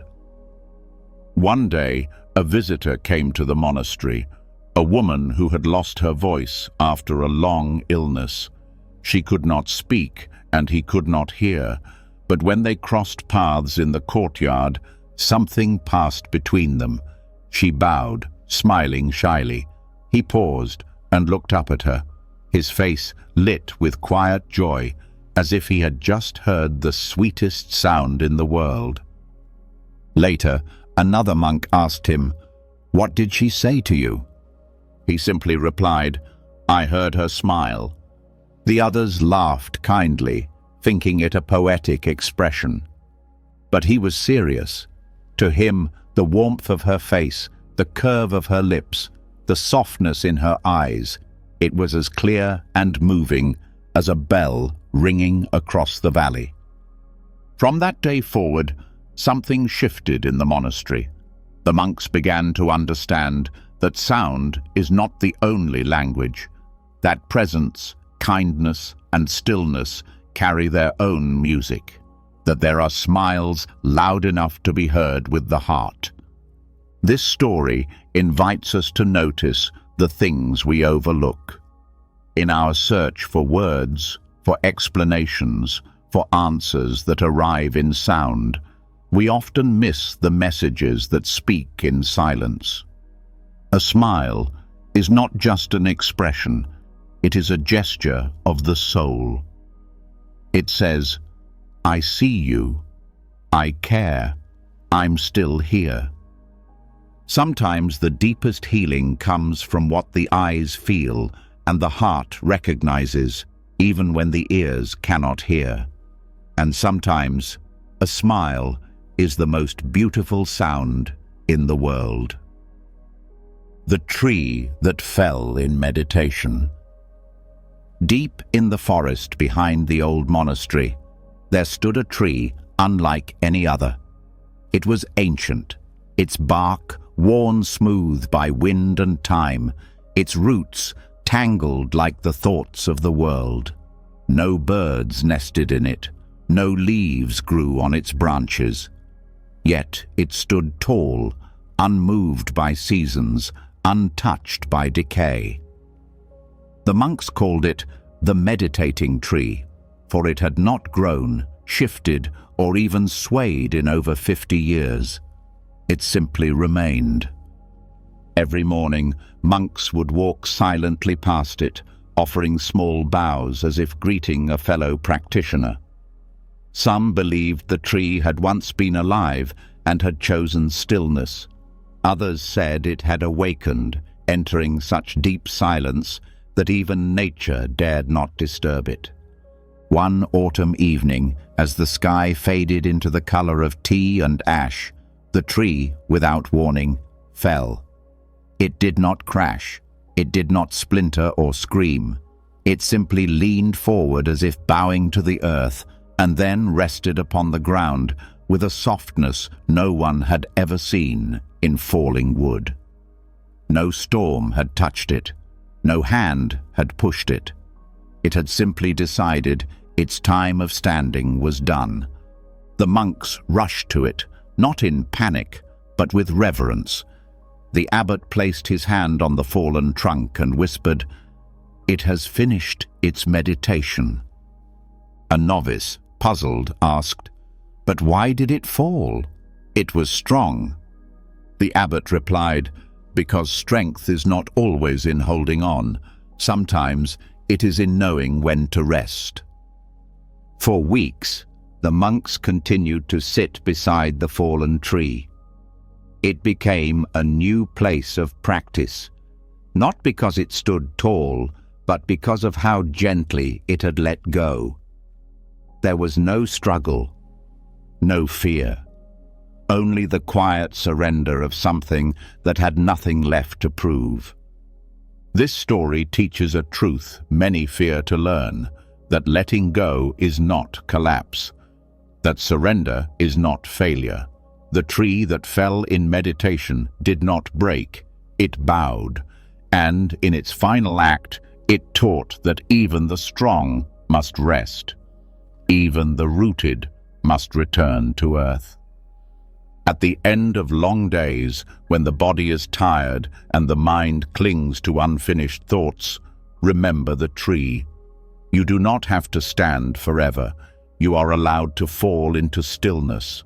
And when you do, may your rest be as gentle and as sacred as silence itself. The thread that tied. Nothing. In a secluded village where the fog moved slower than time, there lived an old woman known for weaving. Her cloth was never sold in markets, never worn by kings. She did not weave for beauty or gold. She wove to understand silence. Every day before dawn, she sat beside her loom, threading fibers through air, hands gentle, eyes soft. But there was one strange thing she did. Each morning, she tied a new thread onto the loom, and then wove nothing with it.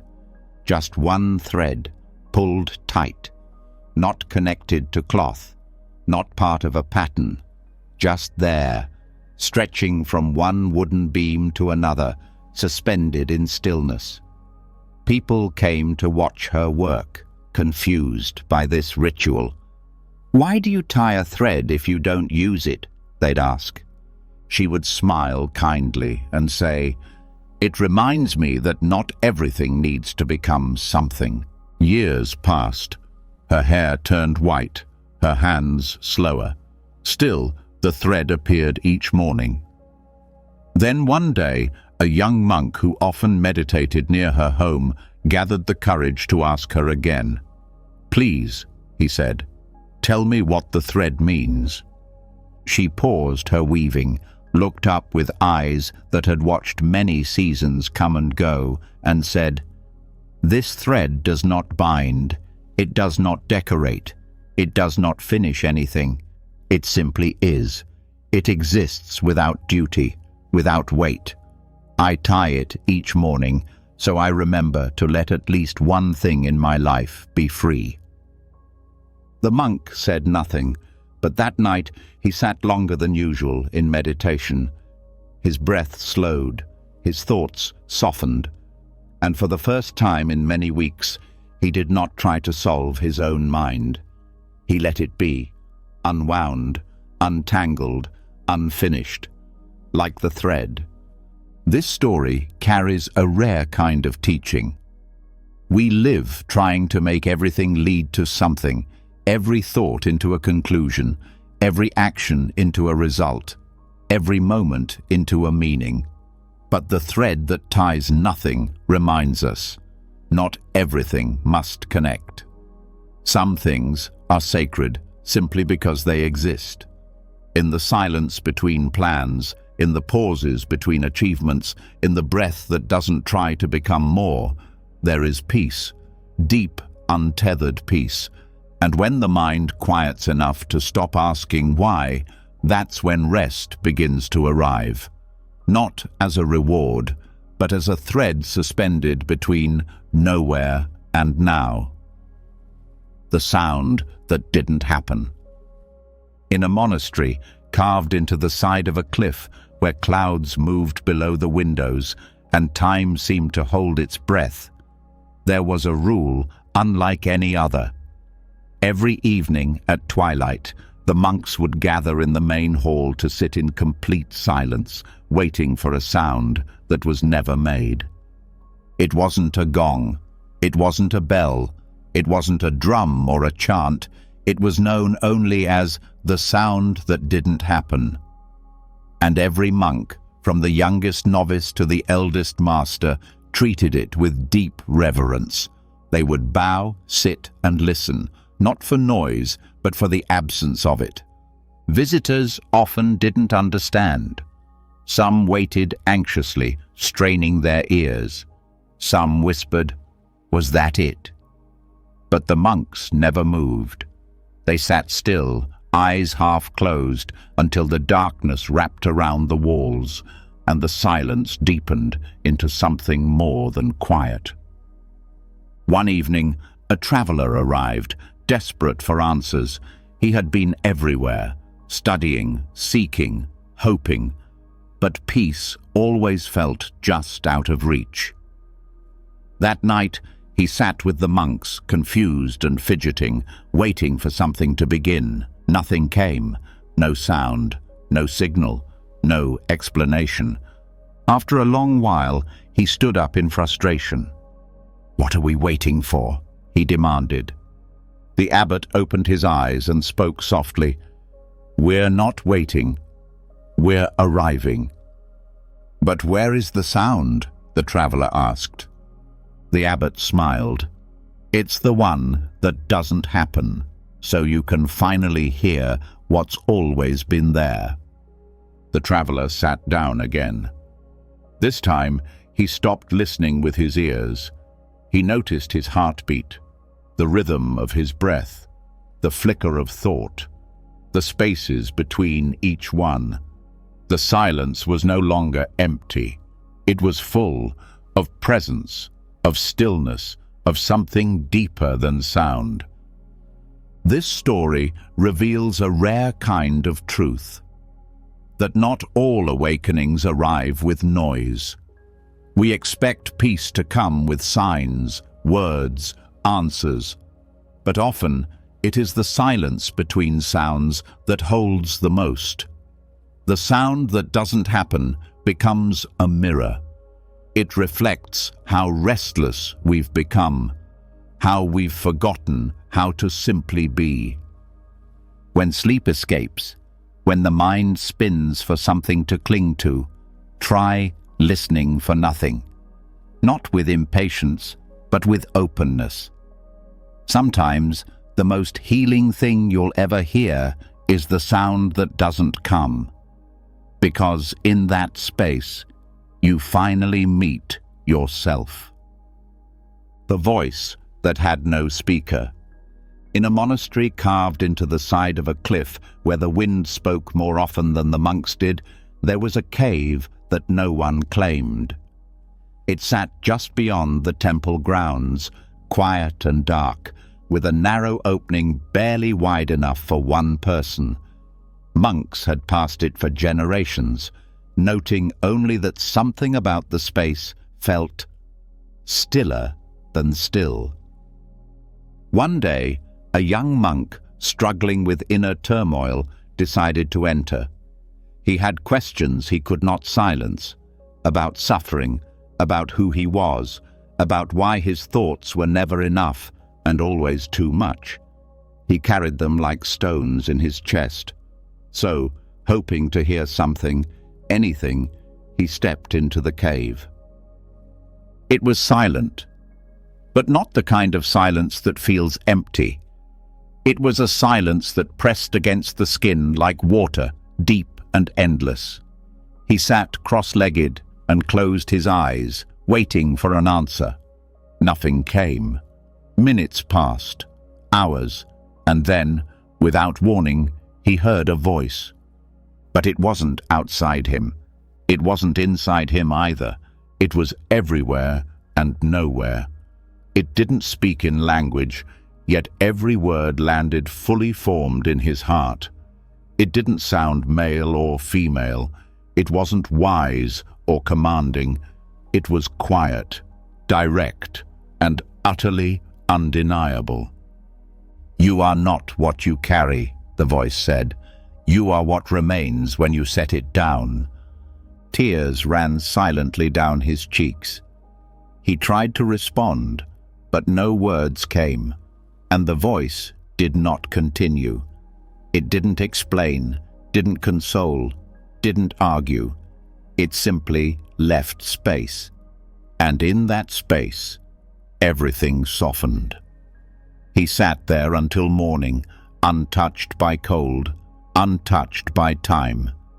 When he returned to the monastery, others asked what he had found.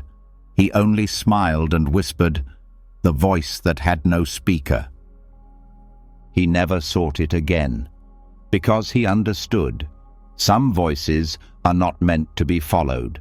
They are meant to be heard once, like thunder in a dream, and then remembered forever. This story reminds us that not all guidance comes from outside, and not all answers come in sound. Sometimes the deepest truths arrive when the self is quiet enough to be interrupted by something that has no source, a truth that does not come from thought, but through it. And when it comes, even once, It's enough to quiet the loudest questions, enough to bring the soul to stillness, enough to lead the heart into sleep. The blanket that covered fear. In the cold mountains, where mist clung to pine branches and the stars felt closer than people, there lived a young orphan boy at the edge of a monastery. He didn't speak much. Fear had curled itself around his heart from a young age, fear of loss, of being left behind, of the dark, of the world itself. He slept curled in corners, flinching at the wind, hiding from shadows. The monks noticed, but they didn't force him to speak. They gave him food, gentle glances, and space. One winter night, the abbot handed the boy a thick, hand-woven blanket. It was old, patched, and smelled faintly of cedar and ash. The boy clutched it tightly, and for the first time fell asleep without trembling.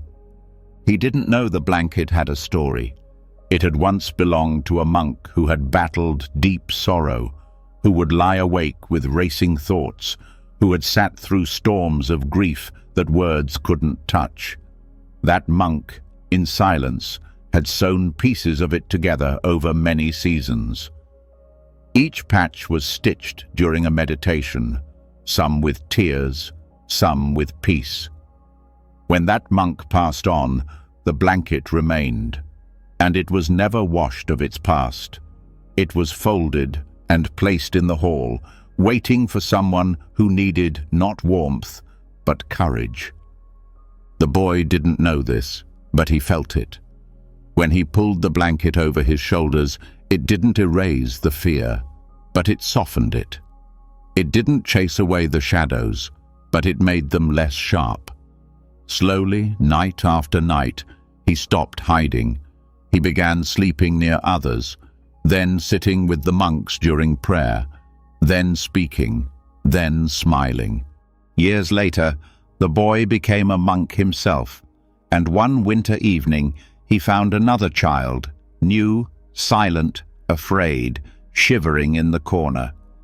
Without a word, he wrapped the old blanket around her shoulders. This story teaches something gentle but powerful. Fear cannot always be solved with logic or chased away with strength. Sometimes it only needs to be held, softly, patiently, without judgment. The blanket didn't fight fear. It didn't shout or fix or heal overnight. It simply stayed. And that presence, quiet and consistent, was enough to begin the change. When the world feels cold and fear pulls the body tight, what's needed is not always bravery. Sometimes it's just something, or someone, that stays, that covers the fear, not to hide it, but to hold it until it loosens its grip, like a breath, like a touch, like sleep waiting just beneath the trembling. The monk who forgot his name. In the cool silence of a mountain monastery, where the days passed like drifting clouds, and even the birds seemed to whisper, there lived a monk who had once been a great scholar. He had arrived with scrolls tied to his back, full of titles, teachings, and the weight of being someone important. But after years of sweeping floors, drawing water, and sitting in silence, something unexpected began to happen. He forgot his name. It didn't vanish all at once. First, he stopped introducing himself. Then, he stopped correcting others when they got it wrong. Over time, the name he had once clung to, that had followed him through childhood, praise, failure, and ambition, faded like ink left in the sun. When another monk asked him, "Brother, what should we call you?" he simply smiled and replied, "Call me whatever brings you peace." The novices found it strange. How could someone forget something so basic? But the elders understood. They watched him with respect, not because he had let go of memory, but because he had let go of identity. One afternoon, while sitting beneath a flowering tree, a young monk asked him, "Aren't you afraid of becoming no one?" The nameless monk looked at the blossoms falling around them and said, "The tree does not name its flowers. They fall, they return, and still it is whole." From that day on, the monks didn't call him by any name. They bowed instead. And when people asked who he was, the answer was always the same. He is the one who no longer needs to be someone. This story gently removes the layers we wear each day. We are so wrapped in names, given names, earned names, wounded names. We say, "I am," and fill the space with roles, histories, expectations. But peace doesn't live inside the identity. It lives in the space underneath it. To forget your name, even for a moment, is not to vanish. It's to return, to breathe without needing to define the one who breathes, to exist without performing, to rest not just the body, but the self. And in that namelessness, there is no one left to impress, no one left to protect, only silence, only sleep. The whisper that taught compassion. In a quiet village nestled between fields of golden rice and slow-moving rivers, there was a boy born without a voice. He could hear perfectly, think clearly, and feel everything deeply, but no sound ever left his lips. Some thought he was cursed. Others pitied him. Most avoided him. But the boy did not avoid the world. He watched it, studied it, listened to it more closely than anyone else. He learned that people often spoke without meaning, shouted when afraid, and used words to cover pain. He learned that kindness was quieter than most could hear. That love, when true, rarely announced itself. Because he could not speak, he began to communicate in smaller ways, with the way he handed bread to a stranger, with how he stayed beside a grieving farmer without trying to fix his sadness, with how he smiled only when it meant something. One day, a monk visited the village. He had traveled far, searching not for temples or teachings, but for truth. He saw the boy from a distance and felt something stir. Without knowing why, he sat beside him beneath a tree. The boy picked up a fallen leaf and placed it in the monk's hand. No words, just the leaf, a whisper of meaning. The monk stared at the leaf, then at the boy, and tears filled his eyes. No one had ever offered him something so small, so silent, and yet so full. In that moment, he felt seen, not as a teacher, not as a traveler, but as a human being. The whisper wasn't in the boy's breath. It was in the gesture, in the stillness, in the way compassion doesn't need to explain itself. Years later, the monk would write that he learned more from that voiceless child than from 1,000 sermons. He called it the whisper that taught compassion. This story reminds us that compassion is not always loud. It does not always come wrapped in advice or spoken in confident tones. Sometimes it is a presence, a softness, a quiet understanding that says, "I see you. You don't have to be fixed to be loved." In a world filled with noise, compassion often arrives like a whisper, and when truly heard, it opens something no volume ever could. When the heart is hurting and words feel hollow, let silence become the softest act of care. And in that stillness, peace begins to grow. The dream that dreamed the dreamer. In a monastery nestled between two rivers, where the sound of water never stopped and the lanterns were always just dim enough to calm the heart, there lived a monk known for his vivid dreams. Each night he would close his eyes and drift into other worlds, some joyful, some strange, some terrifying. In his dreams, he was a bird, a beggar, a warrior, a child. He lived entire lives behind his eyelids, only to wake again each morning and return to the stillness of the cushion. But one night, something changed. He dreamed he was sitting beneath a fig tree, wearing robes that were not his own, speaking words he did not understand, and yet somehow he knew they were true. The wind moved in circles, the ground shimmered like water, and then, in the quiet between breaths, he saw a figure watching him, himself, or what used to be himself, and that version of him smiled gently and said, "You think you are dreaming, but the dream is dreaming you." He woke with a start. The candle beside his bed was still burning low. The walls were the same. But something in his chest had shifted, like a string that had finally loosened. He no longer felt like the center of his own thoughts. He no longer felt like the one pulling the thread.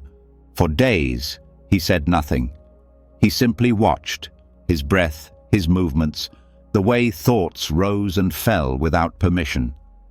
He realized he had never been controlling his mind. He had only been watching it unfold, like clouds drifting across the sky. And maybe, just maybe, he was not the dreamer at all, but the dream being held by something far more spacious. A fellow monk asked, "You look different, quieter. What changed?" He replied, "I stopped trying to wake up. I started trusting the dream." This story offers a truth that bends the mind, but frees the heart. We hold so tightly to the idea of control over our lives, our minds, our paths. But what if we are not the ones steering the wheel? What if we are not the author, but the page? The dream that dreamed the dreamer is the mystery at the center of stillness, the idea that peace comes not from mastering the mind, but from dissolving into it. When there's no one left to fight the chaos, there's only calm. No one left to force sleep, only surrender. And in that surrender, the dream continues gently, until it no longer matters who dreamed who. The thought that let itself go. In a monastery perched high on a windy cliff, where the clouds moved faster than time and prayer flags snapped like whispers in the sky, there lived a monk known for his stillness. He spoke rarely, walked slowly, and was said to have only one rule: never chase a thought. Other monks admired him, but also found him strange. They struggled to understand how someone could live with such a quiet mind. One morning, a younger monk finally asked him, "How do you stop your thoughts from overwhelming you?" The old monk smiled softly and replied, "I don't stop them. I just stop holding their hand." He told a story, not loudly, not proudly, but like wind slipping through tall grass. "There was once a thought," he said, "that rose in my mind like a wave. It told me I wasn't enough, that I had failed, that I needed to fix something. My first instinct was to fight it, to explain myself, to push it away.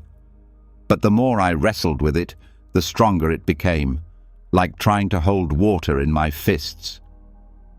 So I tried something different. I sat still. I watched it rise, and instead of clinging, I said, 'Go if you must.' And it did. It floated away. No battle, no triumph, just silence. The younger monk looked puzzled. But don't some thoughts matter? The elder nodded. Yes, but even the important ones become poison when you grip them too tightly. Wisdom doesn't chase, it observes. That evening, the young monk tried it. He sat in his room, breath steady, as a storm of doubt crept into his chest. Instead of trying to silence it, he whispered, "You may leave." The thought flickered. It stayed a little while. Then, without fanfare, it let go of him. This story reveals something subtle but freeing. Thoughts are not enemies, but they are not rulers either. Most suffering begins when we grip a thought and make it a truth, when we follow it down a dark hallway, asking it questions it cannot answer. But some thoughts, like guests, only linger because we keep offering them tea. Letting a thought go isn't forgetting, it's forgiving. It's no longer needing to know, control, or explain. And in that release, the mind becomes like sky again, vast, open, quiet, perfect for sleep. The monk who gave away his shadow. In a land where the sun always rose behind the mountains and cast long, quiet shadows across the temple walls, there lived a monk known for carrying sadness that didn't seem to be his own. He was kind, soft-spoken, and always the first to offer help, even when no one asked. People said he walked like someone who had forgiven everything, but still carried something heavy behind him. One evening, a child at the monastery looked at the monk's shadow stretched across the stone floor and said, "Why does your shadow look tired?" The monk paused.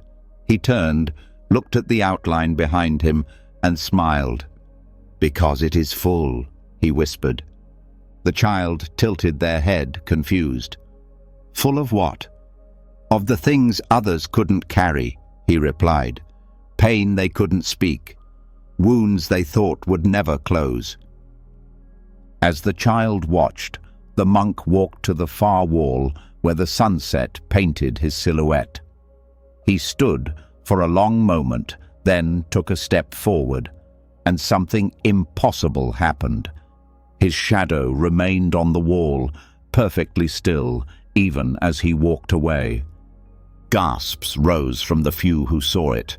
The monk simply bowed and returned to sweeping the temple courtyard. From that day forward, his shadow stayed in place, visible only during dusk, motionless on the wall, and those who sat near it said they felt a strange warmth, as if their grief grew lighter just by being close. A young monk asked him once, "What did you do?" He answered, "I let go of the need to hold what wasn't mine." This story is not about magic. It is about compassion that doesn't consume. So often, we try to carry what others cannot, their fears, their sorrow, their silence. But there comes a time when even kindness must bow, when love is no longer about holding, but releasing. The monk did not become cold. He became clear. The monk who gave away his shadow reminds us that peace isn't just found in what we carry, it's found in what we're willing to set down, not with resentment, but with mercy. And sometimes, to fall into restful sleep, the only thing we need is to give back the shadows we were never meant to keep. The stream that refused to rush. In a valley hidden between two steep ridges where wildflowers bloomed with no one watching and the wind spoke only in sighs, there flowed a stream unlike any other. It did not rush. It did not crash over rocks or tumble in rapids. It moved slowly, so slowly that leaves resting on its surface barely turned. While other streams rushed downhill to meet rivers and seas, this one seemed content to wander, to pause, to breathe between each curve of earth. Travelers called it lazy. Farmers said it was useless. Even some monks from the nearby temple doubted its value. But one old monk, weathered and quiet, came to sit beside the stream every evening without fail. He'd dip his hand into the cool water and whisper, "You teach better than any scroll." One evening, a restless novice followed him. The boy had been struggling with meditation, with discipline, with the burning impatience of a young mind trying to become wise too quickly. He sat beside the monk, legs bouncing, heart full of questions. "Why this stream?" he finally asked. "It doesn't go anywhere. It barely moves." The old monk pointed to the water and said, "Exactly. It's in no hurry to become something else." He explained that while the world rushed to be faster, louder, brighter, this stream stayed present. It didn't chase the ocean. It didn't envy the river. It touched every rock with care. It gave life to the moss. It mirrored the moon at night, and it arrived where it needed to, eventually, without ever straining. The novice grew quiet. Over time, he began to visit the stream alone. He'd watch how it curved, how it flowed around obstacles instead of breaking through them. He noticed that the water was clear, not because it was fast, but because it allowed the dirt to settle.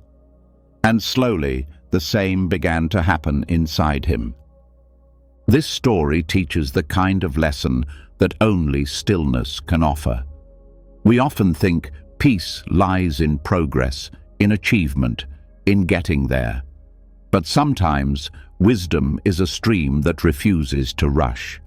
It moves slowly so we can notice, so we can breathe, so we can feel life as it is, not as it might be.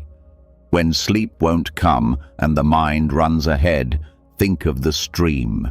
Let the thoughts drift like leaves. Let the urgency soften. There is no hurry to reach peace. It's already here, moving gently, at the perfect pace. The fruit that ripened in winter. In a valley where snow clung to the earth for months at a time, there stood a single fruit tree behind the monastery walls. It was old, gnarled, and bent from the weight of many seasons. Its bark was cracked, its branches twisted. The novices believed it was dead. No leaves, no blossoms, no sign of life. They swept around it each day, never expecting it to bear anything again. But one bitter morning, deep into winter, a young monk stepped outside before dawn and saw something glinting in the moonlight. He walked closer, unsure. There, nestled in the crook of a frost-covered branch, was a single golden fruit. Warm to the touch, soft, perfect. It had ripened without sunlight, without spring, without invitation. He called for the abbot, who came without surprise. The elder monk looked at the fruit and smiled gently.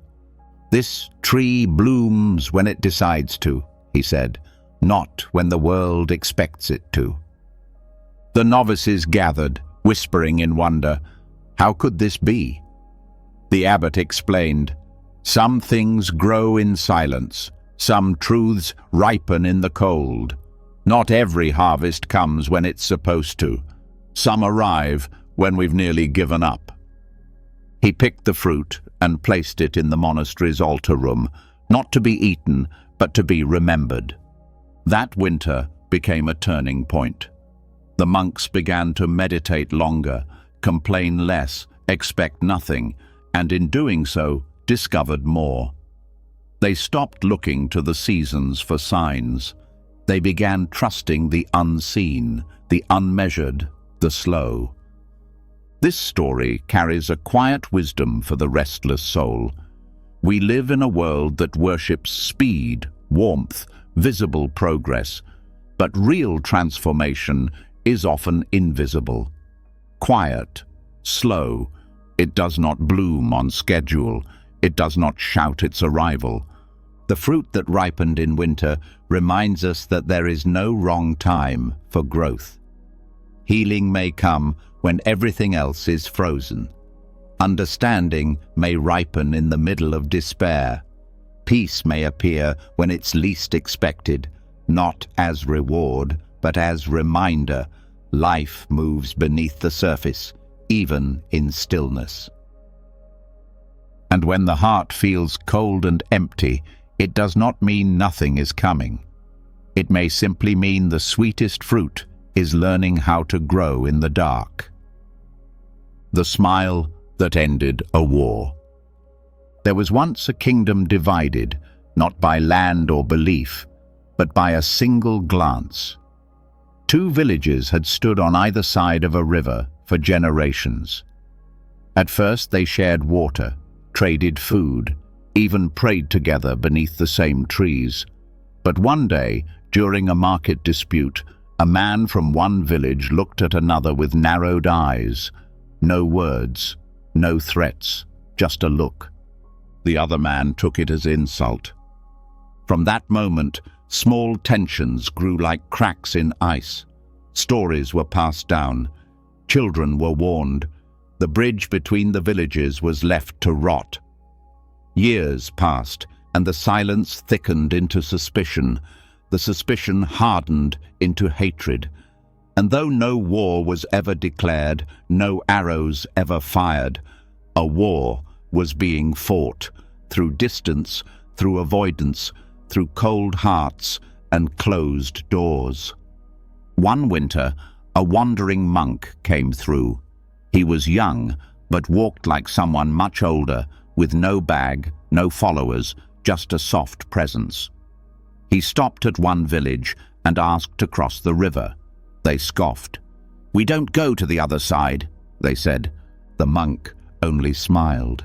He rebuilt the bridge himself, plank by plank, day by day, saying nothing. He smiled at those who helped. He smiled at those who cursed him. Then, one morning, he walked across, alone. No words, just the same quiet smile. When he reached the other side, villagers gathered, expecting argument. But the monk bowed and began sweeping their temple steps. When asked why he was there, he simply smiled and said, "I thought this side deserved peace too." They didn't know what to do with that. There was no threat to resist, no idea to argue, just a man cleaning their steps as if it were the most natural thing in the world. And slowly, something cracked, not with drama, but gently. One old man from the first village crossed the bridge and offered tea. A woman from the second village brought bread. A child from both sides laughed at the same bird. The war ended not with a treaty, not with a speech, but with a smile that didn't want anything in return. This story carries the kind of truth that slips past walls. Not all wars are loud. Many live inside us, in grudges, in pride, in the quiet refusal to forgive. But peace doesn't always come by force. Sometimes it arrives in the shape of a smile that says, "I am not here to win." And in that moment, even the oldest walls begin to fall, just enough for breath, just enough for sleep, just enough for peace to begin again. The mountain that moved by sitting. High above the clouds, where the air was thin and words felt heavier than silence, there stood a solitary mountain known not for its size, but for its stillness. Travelers passed by in awe, monks built temples near its base, and villagers whispered legends about it. But the oldest legend of all was also the strangest. They said the mountain once moved, not by force, not by storm, but by sitting. No one believed it, of course. How could something that massive, that rooted, ever move by doing nothing? One day, a young monk asked his teacher about it. "Is it just a story?" he said. "How could sitting change anything that large?" The teacher led him to a clearing with a view of the mountain.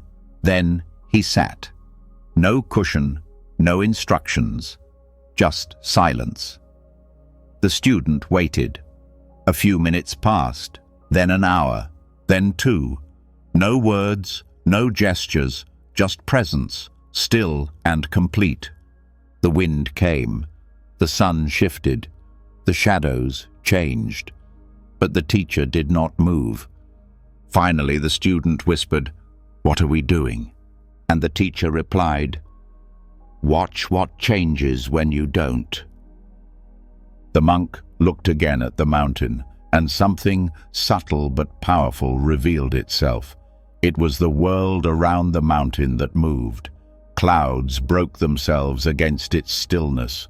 Rivers flowed because of its presence. Trees bent around its weight. The mountain did not need to push anything. By simply sitting, it shaped everything. That evening, the student sat alone for the first time without trying to accomplish anything. He stopped chasing clarity, stopped fighting thoughts. He became still, not to move the world, but to stop being moved by it. And in that stillness, he understood. This story is a rare kind of mirror. It tells us that power doesn't always roar, that change doesn't always arrive in motion.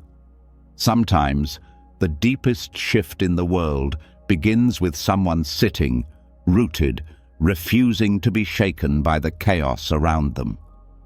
The mountain that moved by sitting did not leave its place.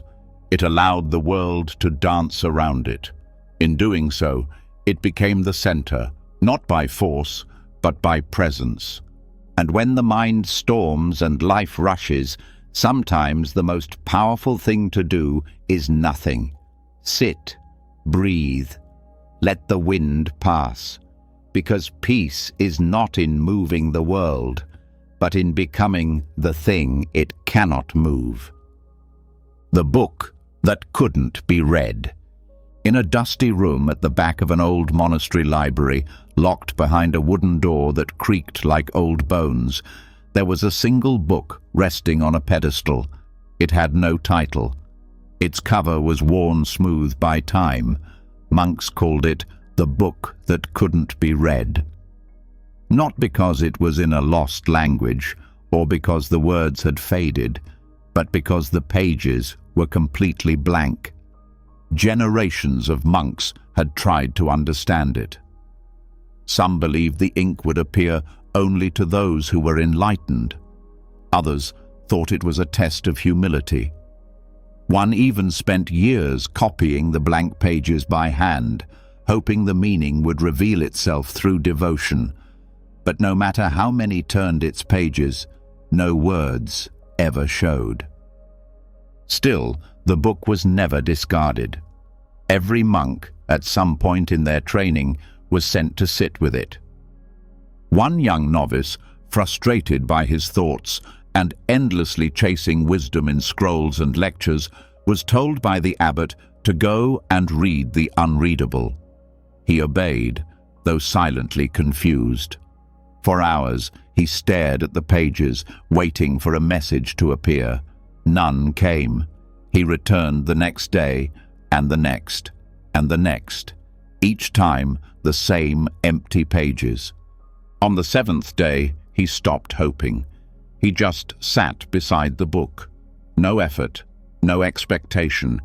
He closed his eyes, let his breath rise and fall, and listened to the silence between thoughts.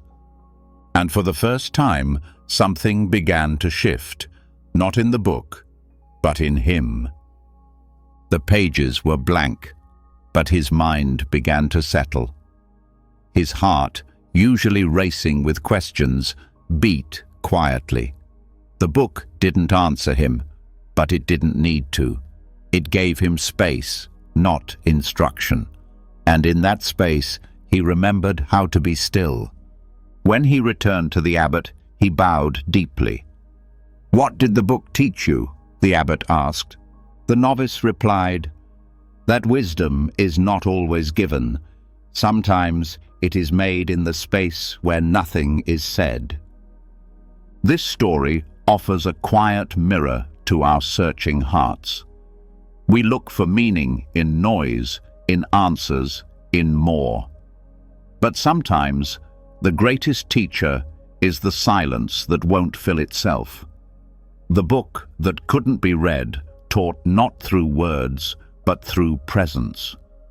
It showed that not all blankness is empty. Some of it is sacred.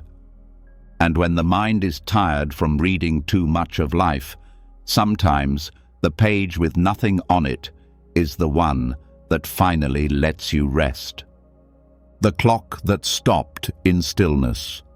Inside the heart of an ancient monastery, where the scent of incense lived in the walls and every creak of the floorboards felt like a breath from the past, there hung a clock in the meditation hall. It was small, wooden, and humble, its hands always moving, gently ticking the moments away. For decades, it marked the rhythm of the monks' lives, the start of chants, the end of meals, the quiet space between questions. But one morning, as the sun rose behind the temple roofs, the clock simply stopped. No warning, no crack or fall, just silence. The younger monks panicked. "We won't know when to bow, when to eat, when to pray," they cried. "Everything will lose its timing." Some ran to fetch tools, others whispered about replacing it. But the oldest monk in the monastery simply smiled. He placed his hand over the silent clock and said, "Let it rest. Let us see what remains without it." That day, no bells rang, no official times were kept, and yet nothing collapsed. The monks sat when they felt ready. They ate when their bodies called them. They walked when the wind seemed to ask for company. And the strange thing was, everything felt softer, slower, deeper. At the end of the day, a young monk asked the elder, "Why didn't you want to fix it?" The elder replied, "Because the clock was never our teacher. Stillness was. The clock reminded us of time, but stillness reminds us that time is not the master." The clock was never restarted. It stayed on the wall, its hands frozen at the moment the monastery remembered what it had forgotten, that peace is not made of minutes. That presence cannot be measured. This story brings a quiet truth to those who chase the ticking of the world. We move through days counting, scheduling, rushing, believing time will deliver us to peace. But peace has never been in the future. It waits in the cracks between seconds. It breathes when the clock forgets to count. The clock that stopped in stillness teaches us that some things only begin when the measuring ends. That sleep, healing, and deep presence do not arrive when we finish the day, but when we stop holding it so tightly. And in that silence, when the tick is gone and the breath returns, everything finally begins to rest. The question that answered itself. In a silent corridor of the monastery, where incense drifted like memory and footsteps dared not echo, there hung a scroll with only 5 words written on it. What is left when gone? Every monk passed it daily. Some bowed to it, others ignored it. A few whispered guesses as they walked by: emptiness, death, peace, truth. But no one ever received an answer. The scroll had been there longer than any of the current monks. No one knew who wrote it or why it was never taken down. One day, a young monk, burdened by restlessness, paused in front of the scroll. He had been wrestling with questions that would not sleep, about purpose, about loss, about why things that mattered always seemed to disappear. He stared at the words again. What is left when gone? They unnerved him. They felt too big and too simple at once. He asked his teacher, "Why do we keep a question we cannot answer?" The old monk replied, "Because sometimes the asking is more important than the knowing." The boy began returning to the scroll every day, not to solve it, but to sit with it. Over time, he noticed the question began to change, not on the scroll, but in his mind. It started as a riddle, then became a mirror, and finally, a companion. He asked it about his childhood, about the people he missed, about the dreams that faded. What is left when gone? One evening, he watched the sun disappear behind the mountains. Light faded from the sky, and in that quiet moment, he felt the answer, not in words, but in presence. What is left when gone? Stillness. When a song ends, silence remains. When a loved one passes, love still echoes. When breath softens into sleep, peace rises. The question answered itself not by logic, but by becoming the space it pointed to. The boy no longer needed to ask. This story teaches that some questions are not broken puzzles to be solved. They are invitations to feel, to open, to sit still enough that the question dissolves, and what's left is the thing it was always trying to describe. At night, when the mind spirals and demands answers, let the question ask you. Let it hang gently in the air. It does not need to be resolved to offer comfort. Some truths arrive quietly, in the space that opens when we finally stop trying to chase them. The bowl that filled with emptiness. In a quiet corner of a mountain monastery, there was a simple wooden bowl placed on an altar beneath a faded silk cloth. It had no carvings, no gold, no inscription. Yet every monk who walked by paused to bow before it. It was never used for food or water. It held nothing, and still it was treated as sacred. One day, a young monk, full of questions and the restlessness of trying to get it right, approached the elder and asked, "Why do we honor this bowl? It's empty." The old master nodded, as if the question itself was part of the teaching. He motioned for the boy to sit, then said, "Long ago, a monk who carried great sorrow placed this bowl on the altar. He had given up, not out of despair, but out of understanding. He realized that no offering was greater than his emptiness. He gave that." The young monk frowned. "But emptiness isn't a gift." The elder smiled. "Isn't it? Emptiness is space. It's the room to receive. It's the breath before words, the silence before music." He placed his emptiness in the bowl, and it became full. From that day forward, the young monk began sitting in front of the bowl whenever his heart felt heavy. He wouldn't pray, he wouldn't beg, he would simply breathe, and slowly he began to understand what the elder meant. The bowl didn't need to hold rice or coins or incense. It held something deeper, the willingness to not know, the courage to be without, the humility to show up empty-handed and still believe he was enough. This story invites us into a gentler understanding of emptiness. We fear it. We race to fill it with noise, plans, distractions, answers. But the bowl teaches a different path.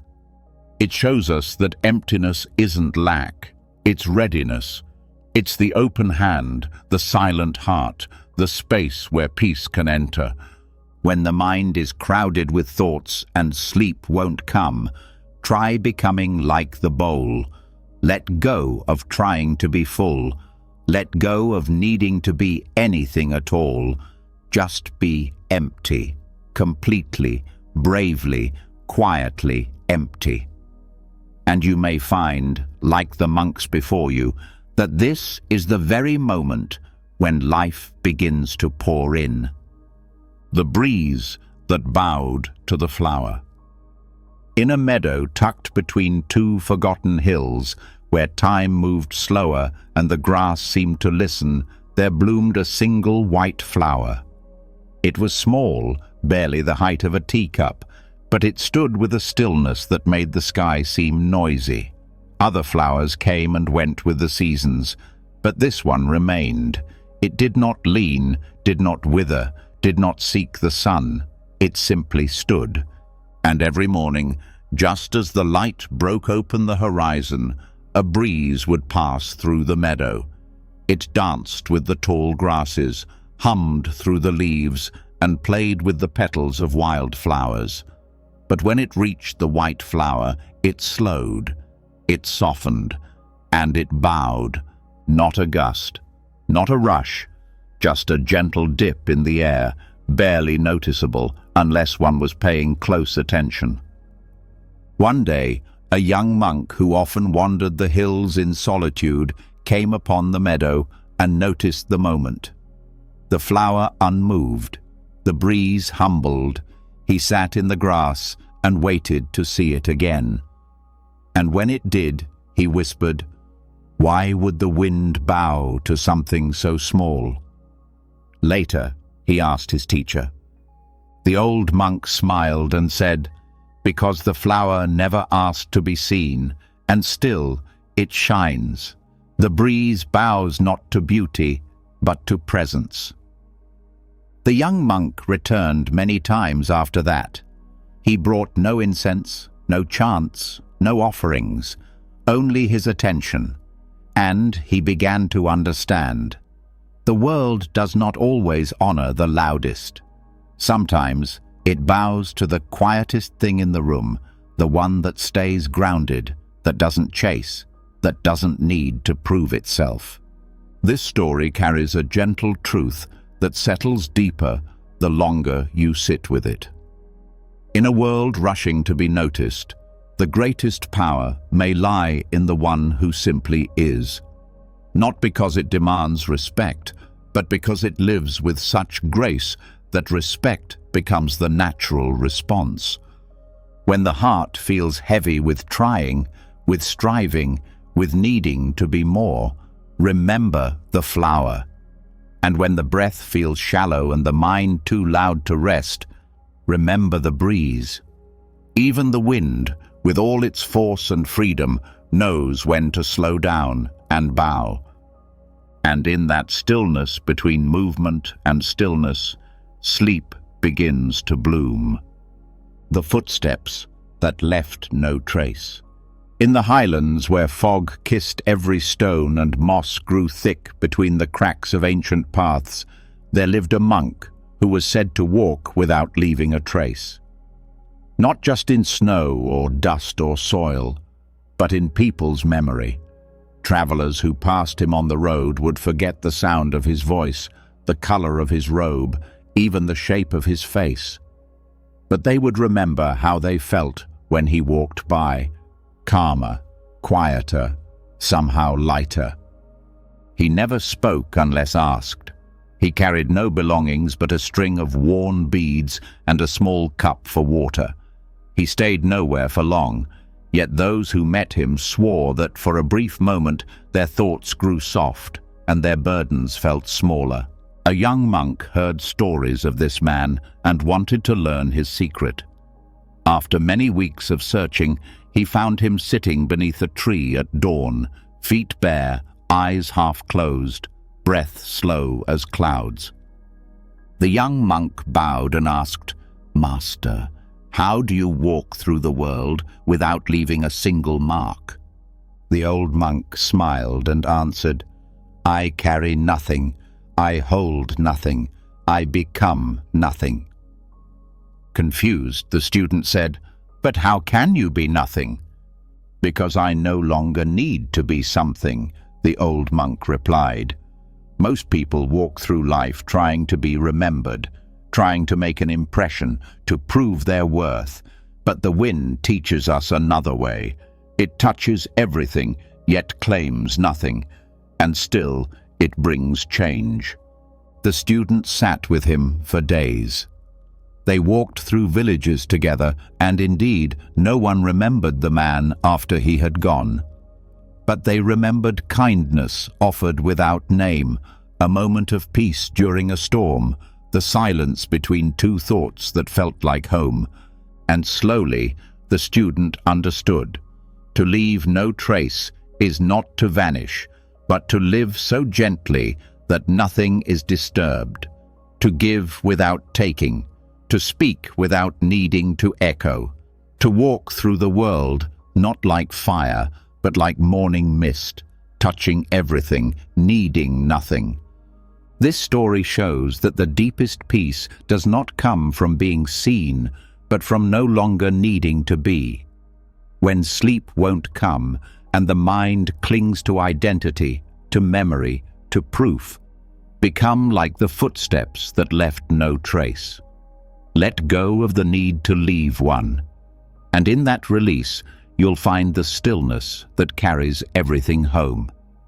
The bridge that connected solitude. There was a river that curved like a soft breath through two distant hills, separating two small hermitages. On one side lived an elderly monk who had taken a vow of silence.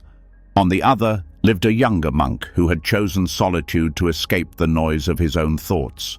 Both lived alone. Both had chosen stillness. Neither had crossed the river in years. Between them stood a wooden bridge, old, thin, untouched by footfall. The villagers called it the Forgotten Bridge, because no one remembered the last time it had been used. It didn't lead to markets or temples. It led only from silence to silence. One morning, as the mist was still lifting from the river, the young monk wandered toward the bridge without knowing why. He didn't intend to cross. He only meant to look. But when he reached the first plank, he saw the old monk already standing at the center, silent, unmoving, as if he'd been waiting forever. They stood on opposite ends for a long time, neither speaking, neither advancing. And then, at the same moment, they stepped forward. They met in the center. No words were exchanged, no bows, no gestures. Just two people, each carrying their own quiet, each having walked from the weight of different pasts.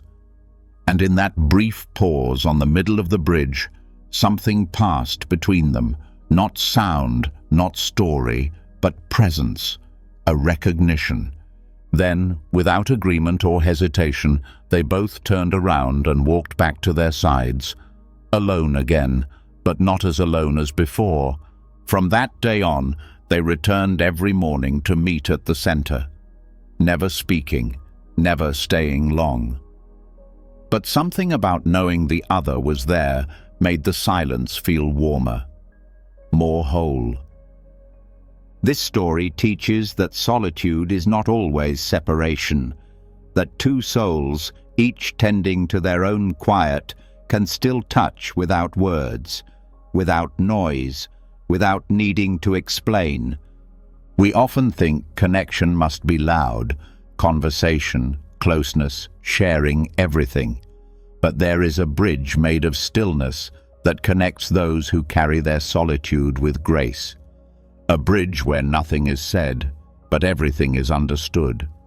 And sometimes, when the world feels far and the heart too quiet to be heard, peace comes not from escaping solitude, but from knowing someone else is walking their silence beside you. Even if you never meet. Even if you only cross in dreams. The lantern that waited in the dark. In a forgotten room beneath the monastery, down a narrow staircase carved into the earth, there sat a single lantern on a low stone shelf. It was made of copper and glass, tarnished with time and surrounded by thick silence. It had no flame. It had not been lit in decades. Dust blanketed its handle. Spiders wove threads in its corners, yet the monks never removed it. They called it the lantern that waited in the dark. No one visited that room except those who had reached the end of their training, when their minds were no longer crowded with questions, but full of quiet. A room without instruction, without scrolls or teachers. Just the lantern and the dark. One day, a weary monk who had suffered through loss after loss, mistake after mistake, descended the staircase. He had tried everything: prayer, fasting, silence, service. But still, something inside him remained heavy. He believed he had failed to reach peace, that he wasn't worthy of it. He sat before the cold lantern and closed his eyes. For hours, nothing happened. No voice, no vision, no miracle. But slowly, he began to notice something strange. The longer he sat, the less he needed light. The darkness stopped feeling like a threat. It became a blanket, a mirror, a womb. And in that deep stillness, he heard something softer than sound. It wasn't a voice, it was a presence. The lantern, though unlit, had never been absent. It had never burned to prove itself. It simply waited, not to be seen, but to be with. Not to fix the darkness, but to accompany it. When the monk finally stood and climbed the stairs again, he no longer feared the shadows. He had learned that not all light must shine. Some light waits, quiet, patient, and faithful, in the center of what feels unbearable. This story reminds us that not all healing looks like brightness. Not all peace comes wrapped in clarity. Sometimes the most faithful part of us is the one that doesn't panic in darkness. The part that waits. The part that says, I don't need to shine right now. I just need to stay. And when the night grows long and sleep feels far, remember the lantern. It doesn't need to burn to keep you company. Its presence is enough. Sometimes the deepest kind of light is the one that simply refuses to leave. The page that turned without hands.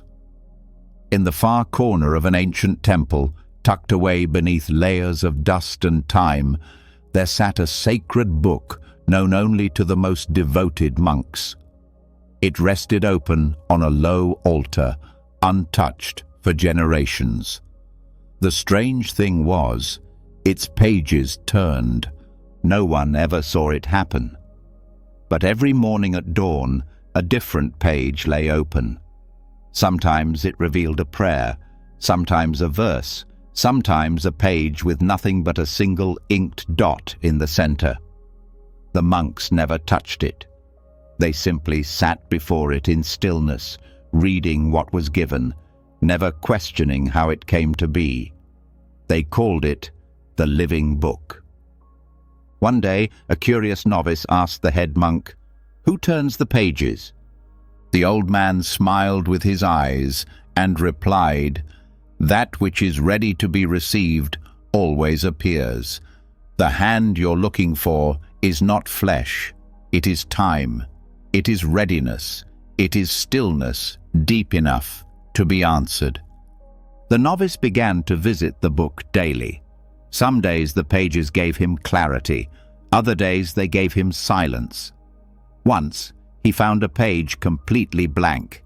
He stared at it for hours, frustrated. But when he closed his eyes, something unexpected happened. His mind grew quiet. The more he leaned into the emptiness of the page, the more full he became.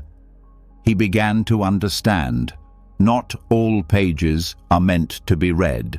Some are meant to be felt. Some are meant to be waited through. One morning he arrived before dawn. The candlelight flickered. The air was still. He sat in front of the book, and before his eyes a page turned. Softly, soundlessly, as if moved by breath itself. He didn't flinch. He didn't speak. He simply bowed. This story carries a truth that breathes gently through the soul. Not everything must be forced. Wisdom comes when it's ready, not when we demand it. There are pages in life that will not turn, no matter how tightly we grip them. But the moment we stop trying to flip them, they shift on their own. When the mind is restless and sleep feels out of reach, be like the book. Let the next moment arrive on its own. The lesson you seek may be one quiet breath away, unfolding not with effort, but with surrender. The page will turn, not when pushed, but when you're finally still enough to see it move. The thought that sat down. In a monastery where the bell rang only once a day, at dusk, not to signal the end of practice but the beginning of stillness, there lived a monk whose mind would not quiet. He was devoted, disciplined, and sincere, but his thoughts raced like a river after heavy rain. No matter how long he sat in meditation, they followed him. Some thoughts whispered, some shouted, some disguised themselves as wisdom, but all of them pulled him away from peace. One day he went to the elder master and said, "I do everything right, but my mind won't stop talking. I push the thoughts away, but they keep returning." The master nodded slowly, then replied, "That is because you treat them like enemies. Sit with them." The monk frowned. "But won't they take over?" The master smiled. "Not if they are seen. A thought only runs when you chase it. Let one sit down." That evening, the monk returned to his cushion. He lit no incense. He made no effort to be calm. When a thought arose, sharp and familiar, full of urgency, he didn't argue with it. He simply said, "You may sit." And for the first time, the thought stopped running. It didn't multiply. It didn't demand. It sat beside him like a tired guest. He breathed. The thought breathed. And then it vanished, without struggle, without noise. He did the same the next day, and the next. Over time, he noticed that the more he allowed his thoughts to sit, the fewer came. Not because he had defeated them, but because they no longer needed attention. They were no longer being pushed. They were no longer in control. This story whispers a truth rarely taught. Not every thought needs to be silenced. Some just want to be seen, not judged, not answered, just allowed. When a thought is told to sit, it softens. It stops running circles in the mind. It finds stillness too. We chase peace by chasing away thoughts, but sometimes the path to peace is letting one thought pull up a chair, breathe beside us, and grow quiet on its own. And when the night is loud and the mind spins, don't push, don't run. Just say gently, "You may sit." And slowly, thought by thought, the room will quiet. Enough for sleep, Enough for peace. Enough for you. The monk who thanked the thunder. In a small monastery carved into the side of a mountain, where clouds often hugged the stones and rain came like a visitor who never knocked, there lived a monk known for doing something strange. Whenever storms rolled in, thunder cracking the sky open, lightning slicing through the mist, he would step outside, bow to the sky, and whisper, "Thank you." Other monks found it odd. Most feared the thunder, or at least respected its distance, but not him. While others stayed curled under blankets or sat in meditation halls waiting for the storm to pass, he would stand beneath the overhang, eyes closed, palms open, breathing in the storm like a blessing. One night, a particularly violent storm shook the monastery. The wind howled through the stone corridors, trees bent in fear. And yet, once again, the monk stepped out, bowed, and whispered thanks. A young novice, too unsettled to sleep, followed him and asked, "Why do you thank something that frightens everyone else?" The old monk smiled, not as someone who had conquered fear, but as someone who had made peace with it. "Because thunder doesn't apologize," he said. "It arrives honest. It speaks its truth. It reminds us that the world is louder than our thoughts, and that's a gift." He explained that thunder is not chaos. It is clarity. It doesn't pretend to be calm. It roars. It announces itself. It shakes what needs shaking, and it reminds us how small we are, not in weakness, but in freedom, because when we stop trying to control the sky, we finally learn how to be part of it. The novice sat beside him in the rain, and for the first time, instead of shrinking from the sound, he breathed through it. It still startled him, but it no longer frightened him. It woke something in him instead. This story carries the kind of truth that doesn't whisper. It rumbles. So much of life is spent running from noise, external and internal. We want quiet, but only the kind we can control. Yet, some peace comes not from silence, but from listening to the storm without resistance. The monk who thanked the thunder didn't need the world to soften for him to be still. He let the sky be wild and found stillness anyway.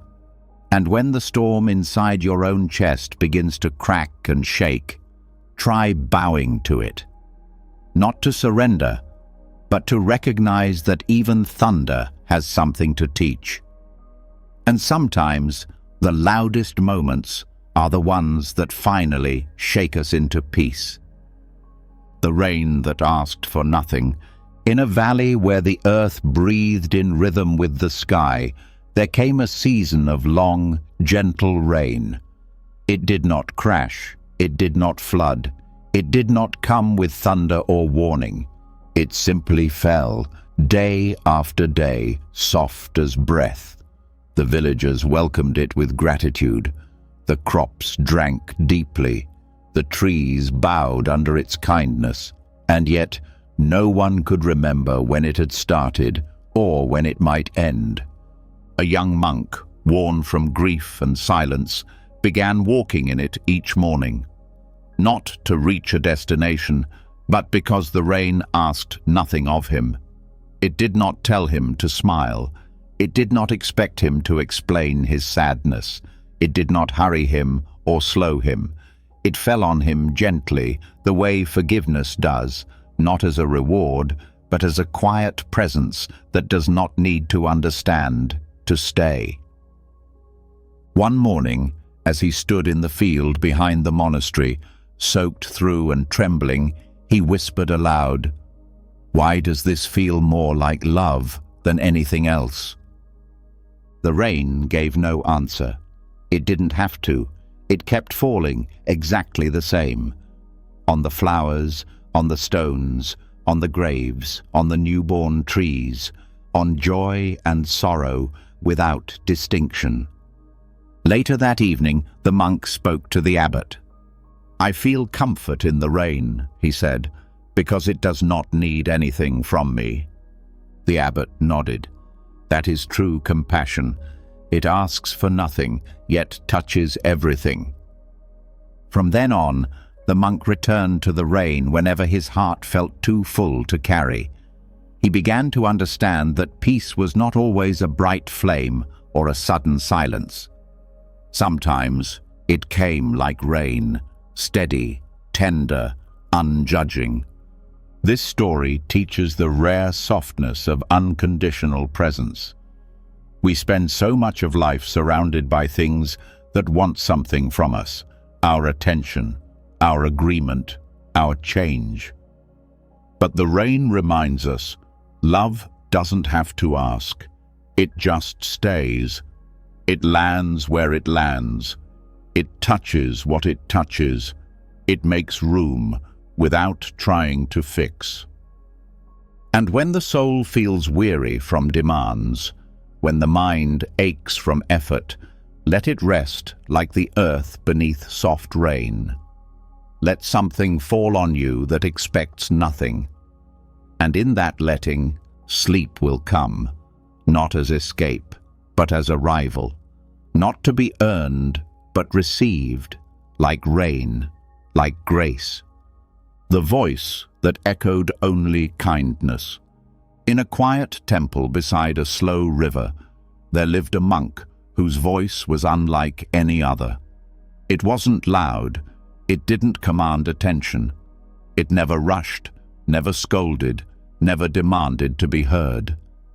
But those who heard it said they carried it with them for days, not because of what was said, but because of how it was said. It echoed. Villagers would come not for advice, but for his tone. He could say, "Drink your tea," and the words would feel like warm sunlight on the skin. He could say, "It will pass," and the wind would seem to soften around you. His voice didn't fill the room, it filled the heart. One day, a traveler arrived, angry and sharp with grief. He had lost much, too much, and he had grown bitter from carrying it. He asked the monk, "What do I do with all this pain?" expecting a lesson, a parable, some clever spiritual truth. But the monk simply said, "Let me sit with you." They sat under a tree as the river moved quietly beside them. After a long silence, the monk spoke again, this time just a few words. "You've carried it well." That was all, and the traveler broke, not because of the words, but because they were said with such kindness that his pain no longer felt like a burden, but like something that had been witnessed. The voice didn't try to fix him. It didn't try to move him forward. It just saw him gently. Later, the traveler said, "Your words stayed with me. They echoed." The monk nodded and replied, "The words didn't echo. The kindness did." This story teaches us something many forget in a world full of noise. That tone is its own message. That presence is louder than instruction. We're often taught to speak with clarity, with confidence, with strength, but rarely are we taught to speak with kindness so deep it leaves a trace. When the mind is loud and the body tight with tension, let your inner voice echo something softer. Not correction, not judgment, but care. Speak to yourself the way the monk spoke to the world, not to be remembered, but to help others remember their softness. And when that voice becomes your own, even silence begins to echo peace. The seed that slept for centuries. In a stone jar buried beneath the oldest monastery wall Monks once found a seed sealed in silence. The jar had been untouched for hundreds of years, its wax still unbroken, its lid wrapped in linen, faded to the color of ash. No one remembered placing it there. No records mentioned it. And yet, there it was. A single seed, round and golden brown, resting in sleep so deep it had outlasted generations. Many monks passed it without notice. Some doubted it was even real.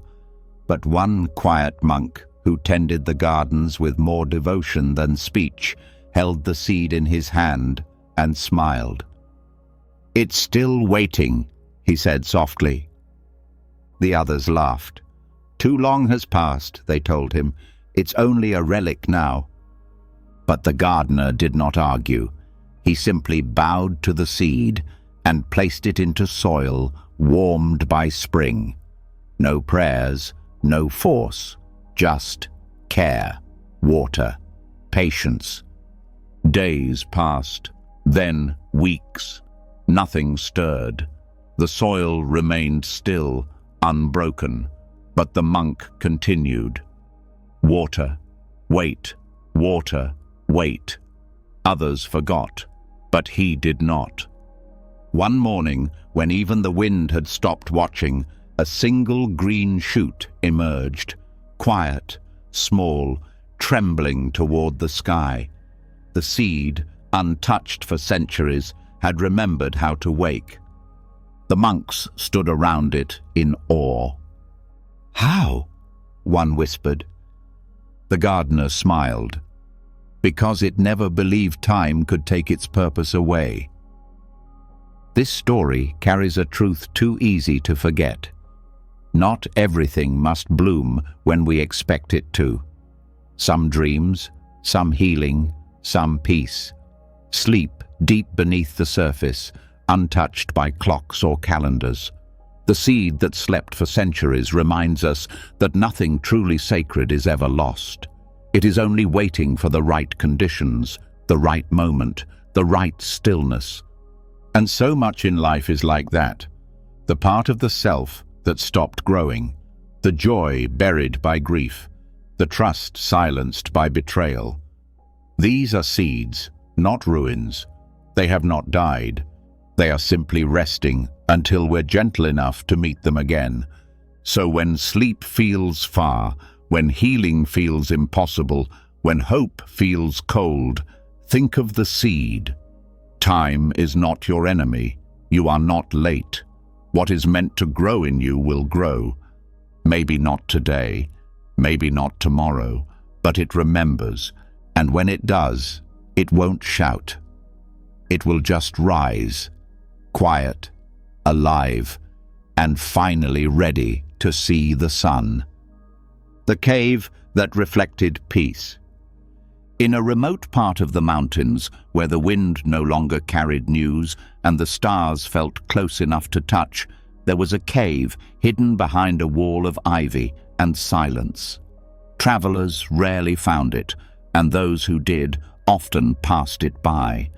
It looked ordinary, just stone and shadow, cool to the touch and empty at first glance.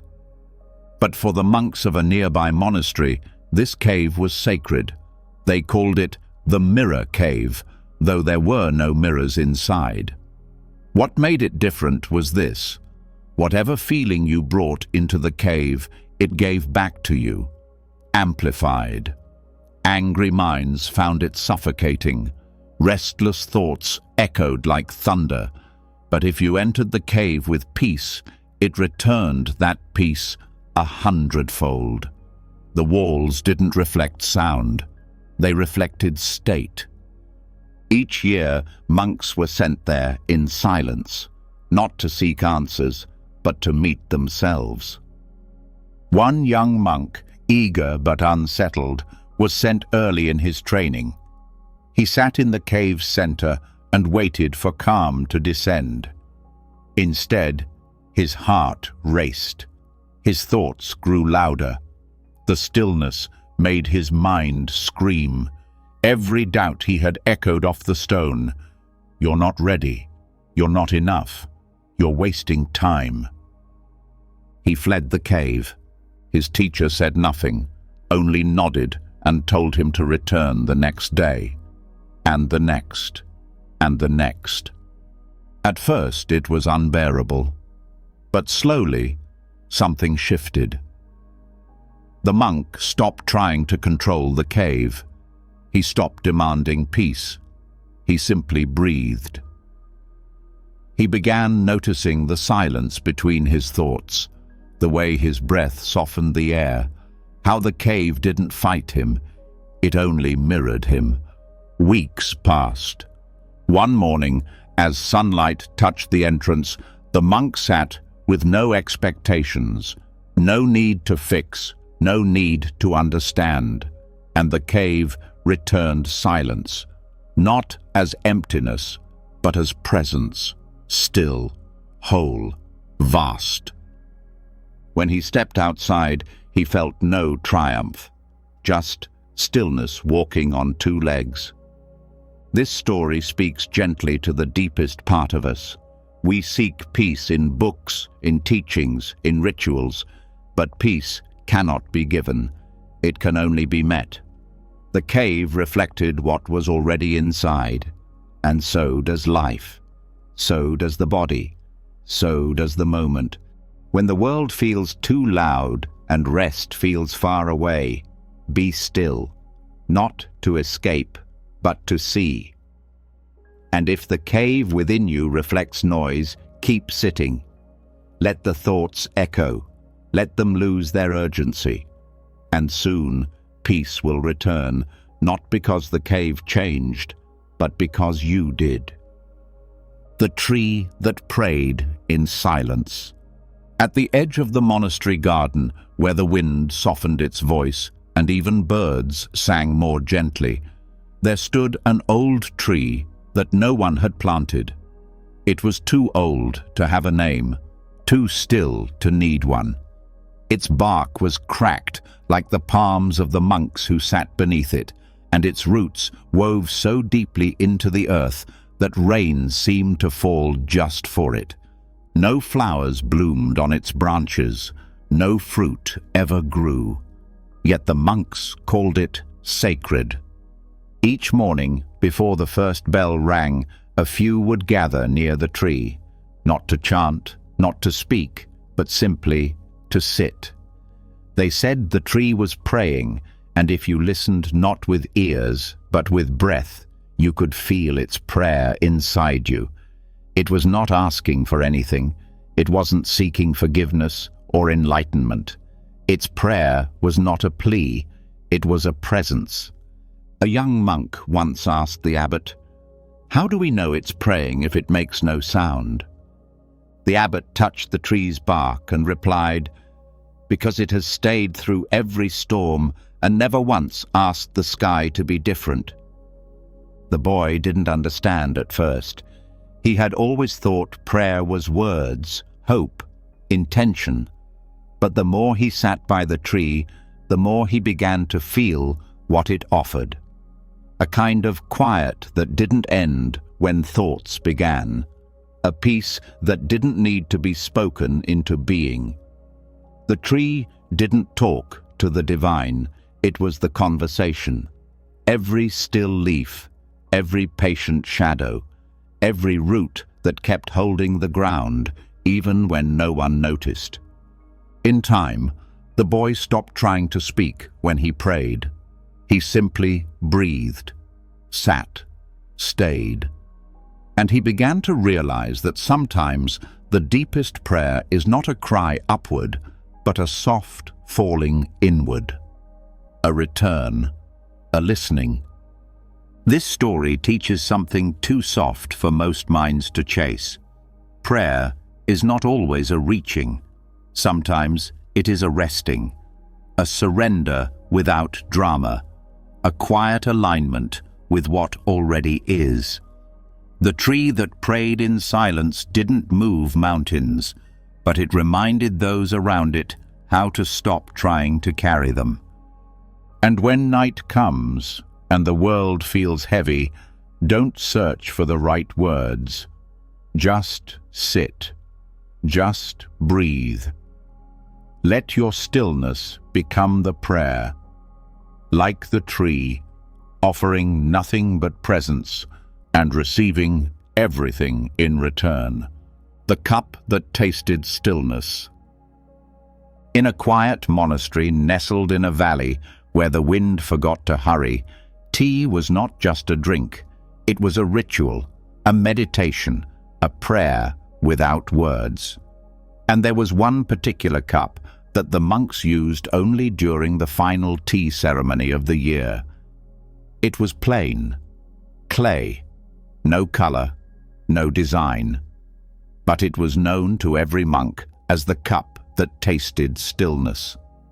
Legend said it had belonged to a wandering master who, after years of searching for peace in teachings, mountains, and long silences, found his first moment of true stillness while drinking tea from that very cup. It wasn't the tea, or the mountain, or the moment. It was the way he stopped needing anything more. Each year, on the last night before the first snowfall, a monk would be chosen to drink from the cup, not because they were the wisest, but because they were ready to stop seeking, if only for a moment. One year, a young monk was chosen. He trembled with doubt. "What if I feel nothing?" he asked the abbot. "Then feel nothing," the abbot said, "but drink fully." That night, the monk sat alone in the tea hall. No incense, no chants, just the cup and a kettle. He poured slowly, hands steady, eyes soft. The tea steamed gently. He lifted the cup to his lips and drank. No visions came, no insight, no sudden clarity. Only warmth, only breath, only the quiet realization that, in that very moment, nothing was missing. The cup didn't speak, but it didn't need to. It let him feel what the world so often hides, presence so deep it doesn't ask for anything. The monk wept, not from sorrow, but from release, from being finally nowhere else. This story offers a truth steeped in gentleness. Stillness cannot be hunted or demanded. It arrives when we stop trying to arrive. The cup didn't hold magic. It held the monk's willingness to be with what was already enough. When sleep won't come and the mind tastes only restlessness, imagine holding that cup. Let it remind you that stillness isn't a place to get to. It's what's left when you stop stirring the water. Let your breath be the steam. Let your body be the cup. And let this moment, just as it is, be enough to taste peace. The tree that prayed in silence. At the edge of the monastery garden, where the wind softened its voice and even birds sang more gently, there stood an old tree that no one had planted. It was too old to have a name, too still to need one. Its bark was cracked like the palms of the monks who sat beneath it, and its roots wove so deeply into the earth that rain seemed to fall just for it.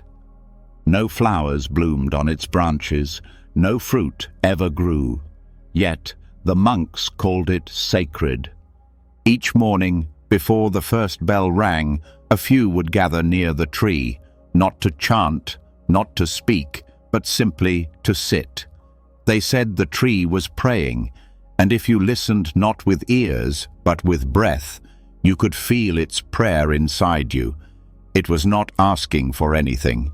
It wasn't seeking forgiveness or enlightenment. Its prayer was not a plea. It was a presence.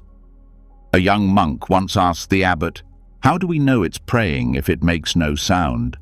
The abbot touched the tree's bark and replied, because it has stayed through every storm and never once asked the sky to be different. The boy didn't understand at first. He had always thought prayer was words, hope, intention. But the more he sat by the tree, the more he began to feel what it offered, a kind of quiet that didn't end when thoughts began, a peace that didn't need to be spoken into being. The tree didn't talk to the divine. It was the conversation, every still leaf, every patient shadow, every root that kept holding the ground, even when no one noticed. In time, the boy stopped trying to speak when he prayed. He simply breathed, sat, stayed, and he began to realize that sometimes the deepest prayer is not a cry upward, but a soft falling inward, a return, a listening. This story teaches something too soft for most minds to chase. Prayer is not always a reaching. Sometimes it is a resting, a surrender without drama, a quiet alignment with what already is. The tree that prayed in silence didn't move mountains, but it reminded those around it how to stop trying to carry them. And when night comes and the world feels heavy, don't search for the right words. Just sit, just breathe. Let your stillness become the prayer, like the tree, offering nothing but presence and receiving everything in return. The monk who wasn't there. In a mountain monastery known for its silence more than its teachings, there was talk of a monk no one could ever find. His name was in the old records. His room was always empty. His cup was always clean. Some monks said they had seen him walking in the fog just before dawn. Others claimed he swept the temple floors before anyone woke, or rang the bell no one remembered hearing. But when searched for, the monk was never there. One curious novice became obsessed. He asked every teacher, checked every scroll, peeked into every shadow. "Where is he?" he asked the abbot one morning.